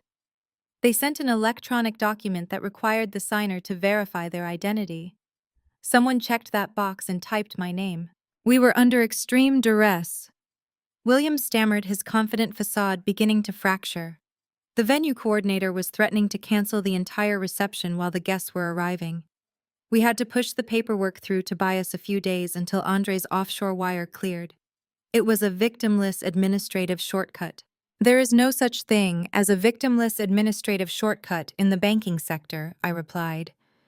Every digital action leaves a permanent forensic footprint. When you sign an electronic document, the software logs the exact Internet Protocol address of the device used to execute the signature. It stamps the geographic location, the device type, and the exact network coordinates into the metadata of the contract. Did you really think my bank would just reverse a massive charge without investigating the origin of the fraud? William went completely silent. I could hear his rapid, shallow breathing through the speakerphone. I pulled the raw data logs from the merchant processor. I continued, refusing to give him a second to recover. I tracked the Internet Protocol address attached to the forged signature. It did not originate from your mobile phone, William. It did not originate from Catherine's device. The network coordinates tracked perfectly to a luxury loft apartment in downtown Boston.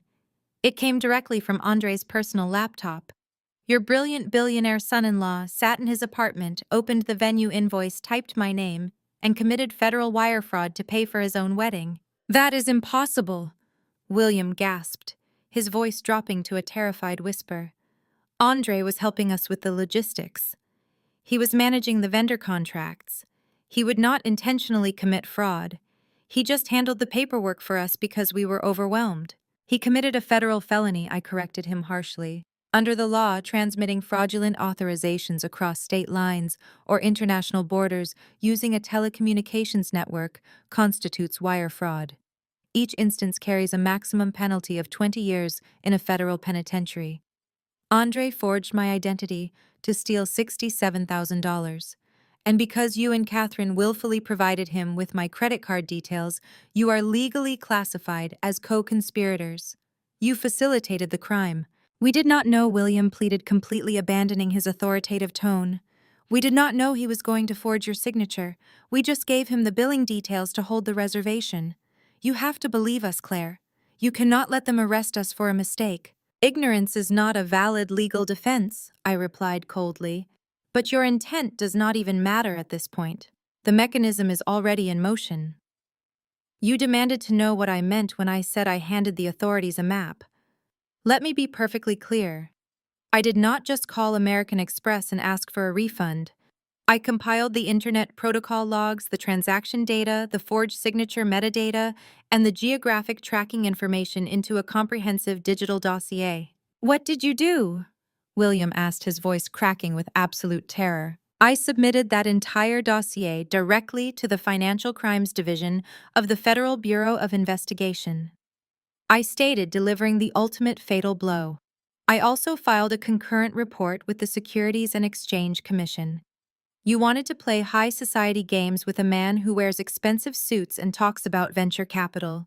You wanted to impress your country club friends so badly that you aided and abetted a financial predator. Now you get to explain your bridge loan to federal agents. Claire, please withdraw the report, William begged, sobbing heavily. You cannot send us to federal prison. We will lose the house. We will be ruined. You ruined yourselves, I said calmly. I immediately disconnected the call. I stared at the blinking light on my desk console. Less than 10 seconds passed before the digital display lit up again. This time, it was Catherine calling from her personal cell phone. I let it ring twice before picking up the receiver. I did not say a word. I just listened to the chaotic sobbing on the other end. Claire, please? Catherine gasped, her voice devoid of its usual arrogance. William is hyperventilating. You cannot leave us like this. You cannot just drop a bomb about federal investigators and hang up the phone. We are your parents. You have to help us fix this. We will pay you whatever you want. We will give you anything. You have nothing left to give, Catherine, I replied, my voice unyielding. You cannot pay me back because your bank accounts are empty. You are negotiating with funds that do not exist. That is not true, she cried out. Andre is going to transfer the venture capital funds on Monday. We just need to hold off the venue owner until the wire clears. He showed William the portfolios himself. He built a massive software company. I let out a sharp, cold laugh. He did not build a software company, Catherine. He built a mirage. I spent the last 3 days conducting a forensic deep dive into his corporate structure. Your brilliant son-in-law does not have venture capital backing.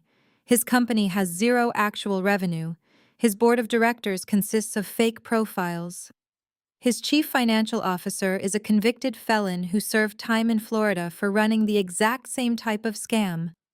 Andre is a professional con artist operating a textbook Ponzi scheme. The line went dead silent. I could hear Catherine breathing in rapid, shallow bursts.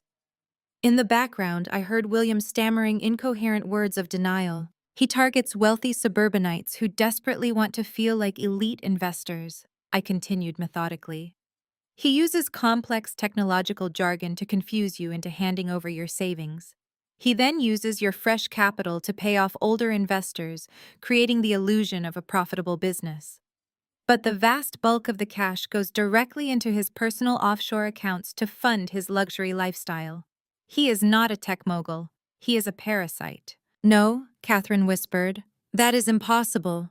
We saw the prospectus. We met his business partners. He bought Madison a $50,000 engagement ring. He drives a custom Porsche. He drives a custom Porsche because you bought it for him, I stated, cleanly delivering the final devastating blow. What are you talking about? William suddenly yelled, grabbing the phone back. We never bought him a car. We invested in his initial public offering. You invested in a phantom asset, William first replied. 8 months ago, you walked into the office of a predatory hard money lender in a New Jersey strip mall. You signed a deed of trust securing a home equity line of credit against your fully paid-off retirement property. You pulled out exactly $300,000 at a staggering 15% interest rate. You handed that massive sum of cash directly to Andre under the delusion that you were securing founders' shares. We were securing our financial legacy, William argued defensively, though his voice was shaking violently. He guaranteed us a 300% return. We were going to buy the summer house in the Hamptons. You are never going to the Hamptons again, William, I said ruthlessly. I tracked the routing numbers attached to your specific capital injection.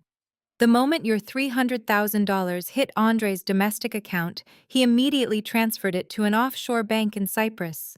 He did not invest a single penny into software development. He used your retirement equity to pay off his mounting casino debts. He used it to purchase that custom Porsche he loves to park in your driveway. He used it to charter the private seaplane Madison is currently flying on in Bora Bora. You did not buy into a tech company. You bought your own daughter's fake influencer lifestyle. The sound that came through the receiver was unlike anything I had ever heard. It was a guttural, visceral wail of absolute despair. Catherine had collapsed. I could hear the physical thud as her knees hit the hardwood floor of their Connecticut home. She was sobbing uncontrollably, gasping for air as the sheer magnitude of their ruin finally penetrated her thick, stubborn skull. All the money is gone, I continued. Andre exhausted your $300,000 weeks ago. That is exactly why he could not cover the final invoice for the wedding venue. His Ponzi scheme was running out of fresh victims, and he had zero liquidity left. You were completely tapped out. You had no cash reserves left to pay the caterers. Your backs were against a wall, and instead of admitting you were broke, you decided to commit wire fraud using my credit card. William was crying now. The proud, arrogant man who had spent my entire life telling me I was a disappointment was openly weeping into the telephone. We lost the house, he sobbed, his voice completely broken. We lost the house, Claire. We have a balloon payment coming due, and we have no money. They are going to take the house. Yes, they are, I confirmed clinically. The hard money lender will foreclose on the property. Mr. Harrison will win his civil lawsuit and place a lien on whatever assets remain. The federal authorities will freeze your remaining accounts while they investigate your role in Andre's fraud network. Your country club friends will read about your bankruptcy in the public notices. You sacrificed your own daughter to protect an illusion, and now you get to live in the wreckage. Claire, please, Catherine wailed from the floor, her voice echoing distantly through the speaker. You have to help us. We have nowhere to go. We have nothing left. You made your choices, I said, my voice dropping to a final chilling register. You chose the aesthetic. You chose the status. You chose the fake billionaire over your own flesh. Now you get to face the consequences. Do not ever call this number again. I reached out and pressed the disconnect button. The line went dead. I immediately blocked their numbers on our corporate telecom system, ensuring they could never bypass my personal filters again. I sat back in my chair and looked out the window. The London sky was perfectly bright and clear. The storm had finally broken apart.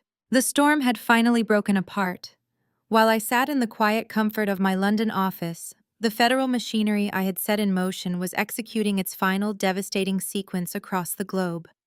Madison and Andre did not get to enjoy the remainder of their tropical honeymoon. After the resort management in Bora Bora locked them out of their overwater bungalow due to their frozen bank accounts, the local authorities intervened.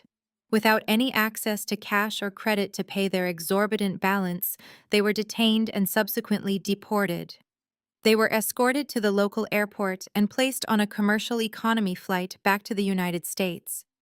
It was a humiliating downgrade for a couple who had arrived on a chartered seaplane. They landed at Boston Logan International Airport exhausted, furious, and completely unaware of the welcoming committee waiting for them. They took a cheap taxi back to their expensive downtown Boston loft, expecting to regroup and call their lawyers. They assumed this was a temporary bank error that could be resolved with a few angry phone calls. They had no idea that federal agents had already secured a no-knock warrant based entirely on the forensic dossier I had provided. The moment Andre placed his key into the door of their luxury penthouse, the hallway erupted in a flurry of tactical gear and federal windbreakers. The Federal Bureau of Investigation does not execute financial warrants quietly. Armed agents swarmed the apartment, ordering both of them to the ground. The pristine aesthetic of Madison's perfectly curated life was instantly shattered by the chaotic reality of a federal raid. Agents methodically dismantled the apartment. They seized Andre's laptop, the very machine he had used to forge my digital signature. They confiscated encrypted hard drives, hardware wallets, and file cabinets filled with fraudulent investor contracts. But the Asset Forfeiture Division did not stop at corporate electronics. Because the entire loft and its contents were funded by a criminal enterprise, every luxury item Madison had ever flaunted on the internet was legally subject to seizure. Agents stripped the designer clothing from her massive walk-in closet. They confiscated the expensive watches and the diamond engagement ring that had been purchased with my parents' home equity loan. Down in the private parking garage, federal authorities towed the custom Porsche. Madison was forced to sit handcuffed on her expensive Italian leather sofa, watching agents physically box up her entire identity. She screamed and cried, demanding to speak to a manager, threatening to ruin their careers using her social media platform. The agents simply ignored her, reading Andre his Miranda rights before leading him out of the building in federal restraints. The arrest was a spectacular public event. Local news crews, having caught wind of a massive Ponzi scheme collapsing in the financial district, had already gathered on the sidewalk outside the loft building. As agents escorted Andre through the lobby, camera flashes illuminated his terrified face. He was no longer the confident, charismatic tech mogul. He was a humiliated, exposed criminal being shoved into the back of a federal transport vehicle. He was formally charged with 20 counts of wire fraud, money laundering, and operating an unregistered securities scheme. Madison was left standing on the sidewalk, clutching a small plastic bag of her remaining unseized personal items. The media immediately turned their lenses on her. Her flawless influencer facade evaporated in real time. Within hours, the news of the raid dominated every major media outlet and digital platform. The internet is a ruthless arena when an influencer falls from grace, and Madison experienced the absolute maximum velocity of cancel culture. True crime content creators and financial commentators dissected her online presence. They pulled up her old videos where she bragged about her wealthy husband and mercilessly mocked her. They matched her luxury purchases with the dates Andre defrauded retired school teachers and suburban couples. She was publicly branded as a complicit accessory to a devastating financial crime. Her follower count plummeted. Every single brand sponsor she had ever worked with dropped her instantly, releasing public statements condemning her involvement in the fraud. The comment sections on her remaining social media posts turned into a vicious digital firing squad. Victims of Andre's scheme flooded her pages, demanding their life savings back.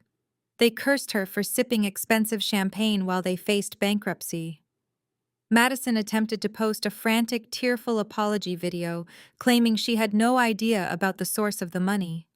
She turned on the camera without makeup, trying to garner sympathy by portraying herself as a naive victim of a manipulative man. The internet rejected her performance instantly.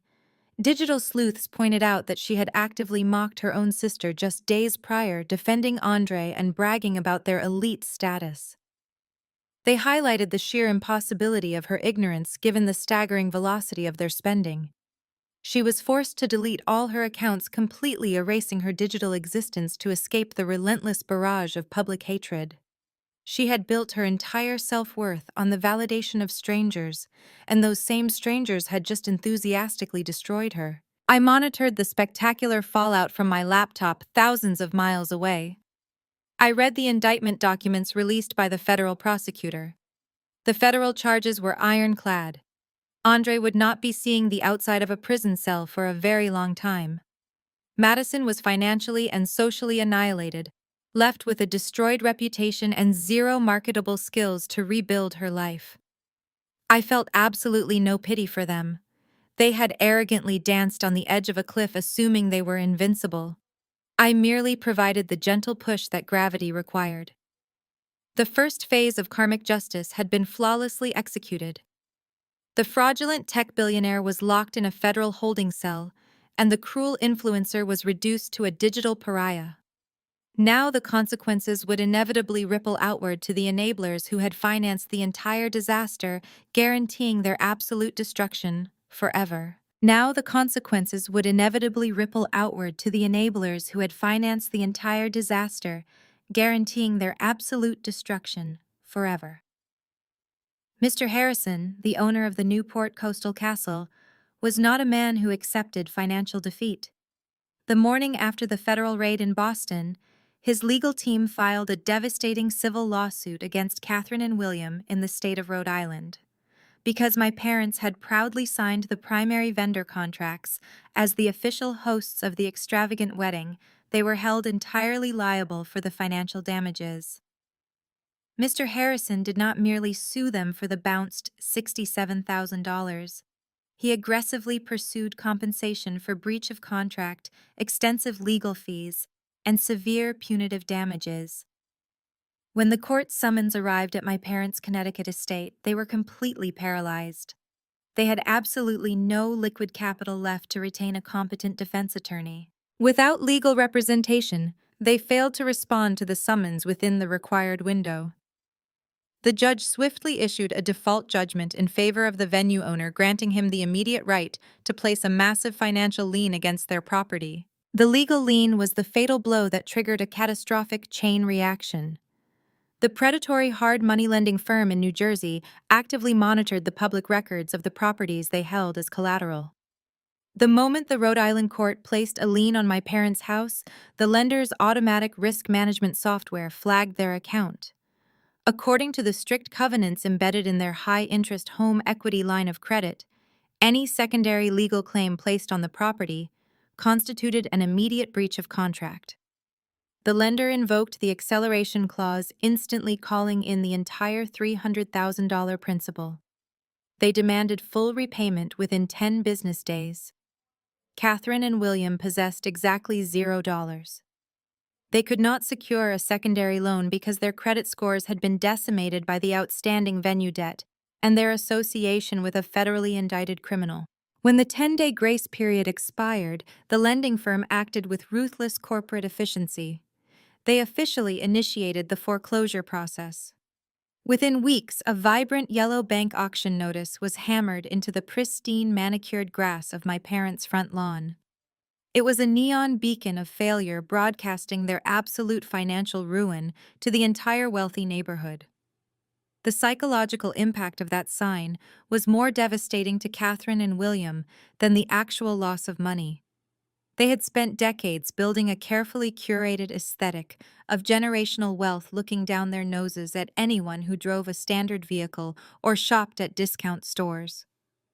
Now they were the undeniable spectacle of the suburb. The social execution was immediate and merciless. High society operates on a strict code of self-preservation, and my parents were suddenly highly radioactive.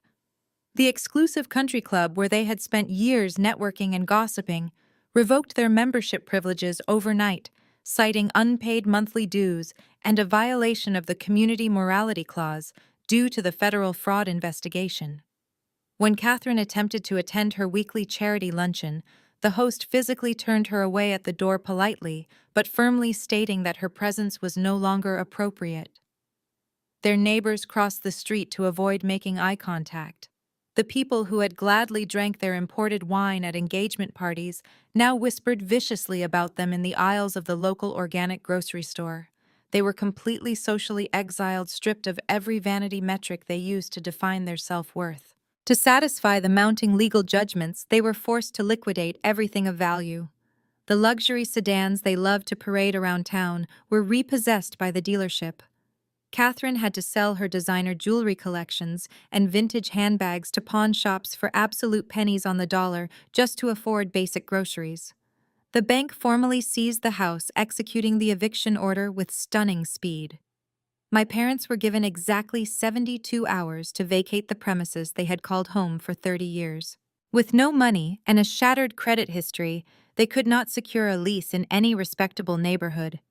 They were forced to rent a cramped run-down two-bedroom apartment in a heavily industrialized zip code on the outer edge of the city. The contrast between their sprawling estate and this depressing concrete box was staggering. The apartment had thin walls peeling linoleum floors and a persistent smell of damp drywall. Their misery was compounded when Madison, having filed for total bankruptcy and lost her influencer loft, had no choice but to move in with them. Three deeply narcissistic people, entirely stripped of their wealth and social standing, were now permanently trapped together in a tiny, miserable space. They spent their days trapped in an endless cycle of toxic blame, screaming at each other over unpaid electric bills and cheap microwave dinners. It was from this dark pit of despair that they made one final pathetic attempt to reach me. They purchased a cheap, prepaid cellular phone from a local convenience store to bypass the strict communication blocks I had established on my personal and corporate networks. I was sitting at my desk in London, reviewing a routine compliance report, when an unknown international number flashed across my screen. I answered it cautiously, expecting a business client. "Claire, please!" A voice wept through the receiver. It was Catherine, her tone entirely devoid of pride, sounding aged and thoroughly broken. "Please do not hang up. We are begging you. We lost the house. We lost everything. We are living in a horrible place, and we cannot afford the heating bill. Madison cries all day. Your father looks sick. We made a terrible mistake trusting Andre. We were blind, but we are still your family. You have a massive corporate salary. You have the trust fund money. You can save us. Please just send us enough to get a decent place. We will do whatever you want. We will apologize publicly. Please just save us." I sat in the quiet comfort of my high-rise office, looking out at the beautiful historic architecture of the city. I felt absolutely nothing for the weeping woman on the other end of the line. There was no anger left. There was no sadness. There was only a profound clinical emptiness. They had traded my dignity to protect a scammer, and now they were begging the daughter they had discarded to rescue them from the very fire they had ignited. I did not offer a response. I did not utter a single word of justification or closure. I simply pulled the phone away from my ear, pressed the red disconnect button, and permanently blocked the prepaid number. I set the device back on my desk, picked up my pen, and returned to my audit. The ledger was officially balanced. The accounts were permanently settled. I would never speak to them again. I would never speak to them again. I stood up from my desk and walked over to the floor-to-ceiling windows of my London flat.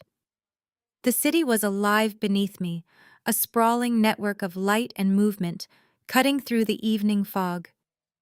For the first time in 33 years, my mind was entirely quiet.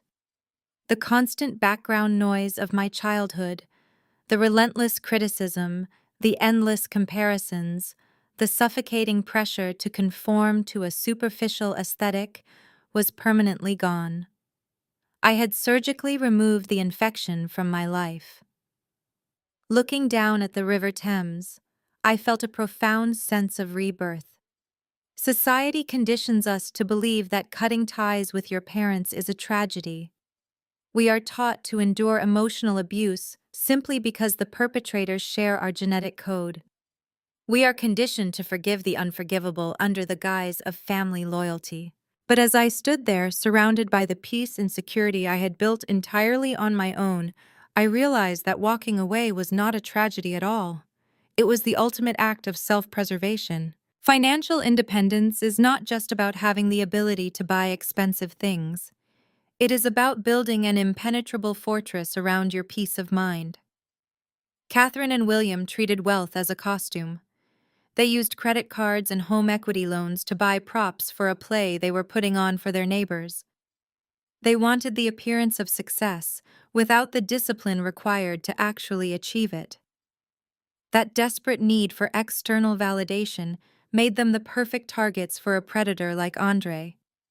They were willing to mortgage their entire future just to secure a fleeting moment of social supremacy. I chose a completely different path. I chose the unglamorous, grueling reality of hard work. I studied datasets while my sister practiced camera angles. I built a career rooted in empirical truth and accountability. My financial security is not a mirage constructed on borrowed capital and fraudulent promises. It is a solid, concrete foundation forged through years of relentless dedication. Because I earned every single penny in my bank account, I possessed the ultimate power. The power to say no, the power to walk away, the power to look at toxic people who demand my resources and completely shut the door in their faces. Money gave me the leverage to enforce my boundaries with absolute authority. There is a dangerous myth that family is an unbreakable bond that must be preserved at all costs. This narrative keeps millions of people trapped in cycles of manipulation and abuse. We are told that we must set aside our own well-being to accommodate the toxic behavior of our relatives. But blood does not give anyone a free pass to exploit you. Shared DNA is merely a biological coincidence. It is not a contract for lifelong servitude. My parents demonstrated their true priorities when they physically barred me from a wedding venue I helped pay for. They showed me exactly who they were when they resorted to identity theft to cover up their own financial recklessness. When people show you that they value a fake socialite aesthetic over your fundamental human dignity, you must believe them. You cannot love a narcissist into respecting you.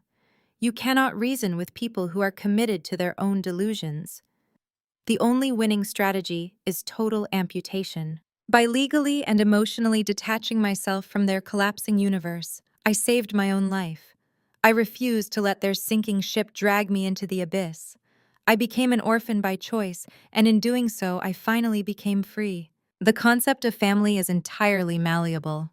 Over the past several months, I have cultivated a circle of people who actually understand the definition of loyalty. I have colleagues who respect my intellect and value my contributions. I have friends across Europe who celebrate my successes without a shred of jealousy or ulterior motive. We support each other through genuine hardships, and we celebrate our victories without needing to broadcast them to an audience of strangers. We do not demand financial bailouts or forge digital signatures to maintain an illusion. This is what true family looks like. It is a mutually beneficial ecosystem built on honesty, accountability, and unconditional respect. I did not lose a family when I got into that rideshare vehicle outside the Newport Coastal Castle. I shed a parasite. I left behind a hollow shell of a family and stepped into a world of my own making. Every action has a consequence, and the universe has a highly efficient accounting system. Catherine, William, Madison, and Andre tried to manipulate the ledger. They tried to steal, cheat, and gaslight their way into a life they did not earn. Now they are paying the ultimate deficit.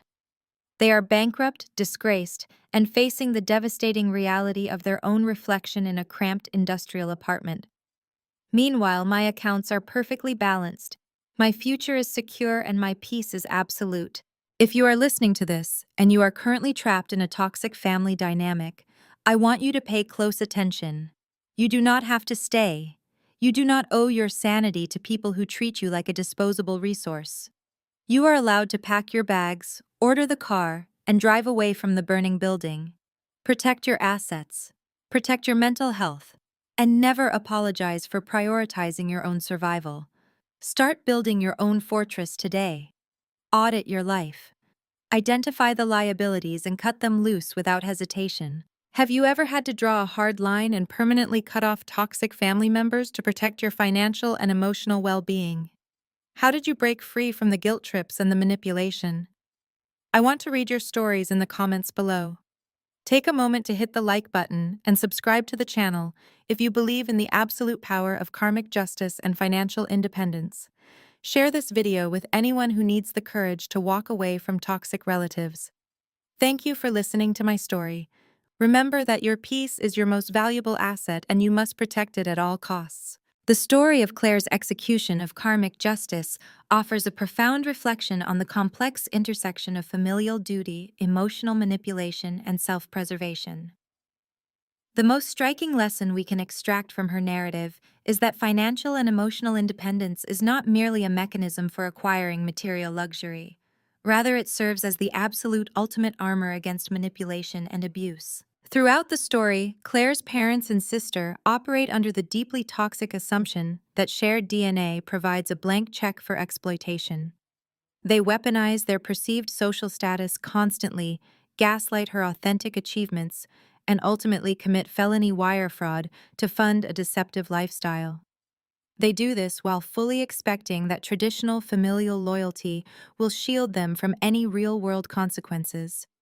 However, Claire's meticulously calculated response shatters the ingrained societal myth that you must endlessly forgive toxic relatives simply because they are blood. By removing reactive emotion from the equation and relying entirely on undeniable logic, empirical data, and strict legal boundaries, Claire demonstrates a vital truth: you are absolutely allowed to walk away from a burning building, even if your own family is holding the match. Her journey highlights that protecting your personal peace, your hard-earned assets, and your mental sanity is never an act of cruelty. Instead, it is an act of necessary, unapologetic self-defense.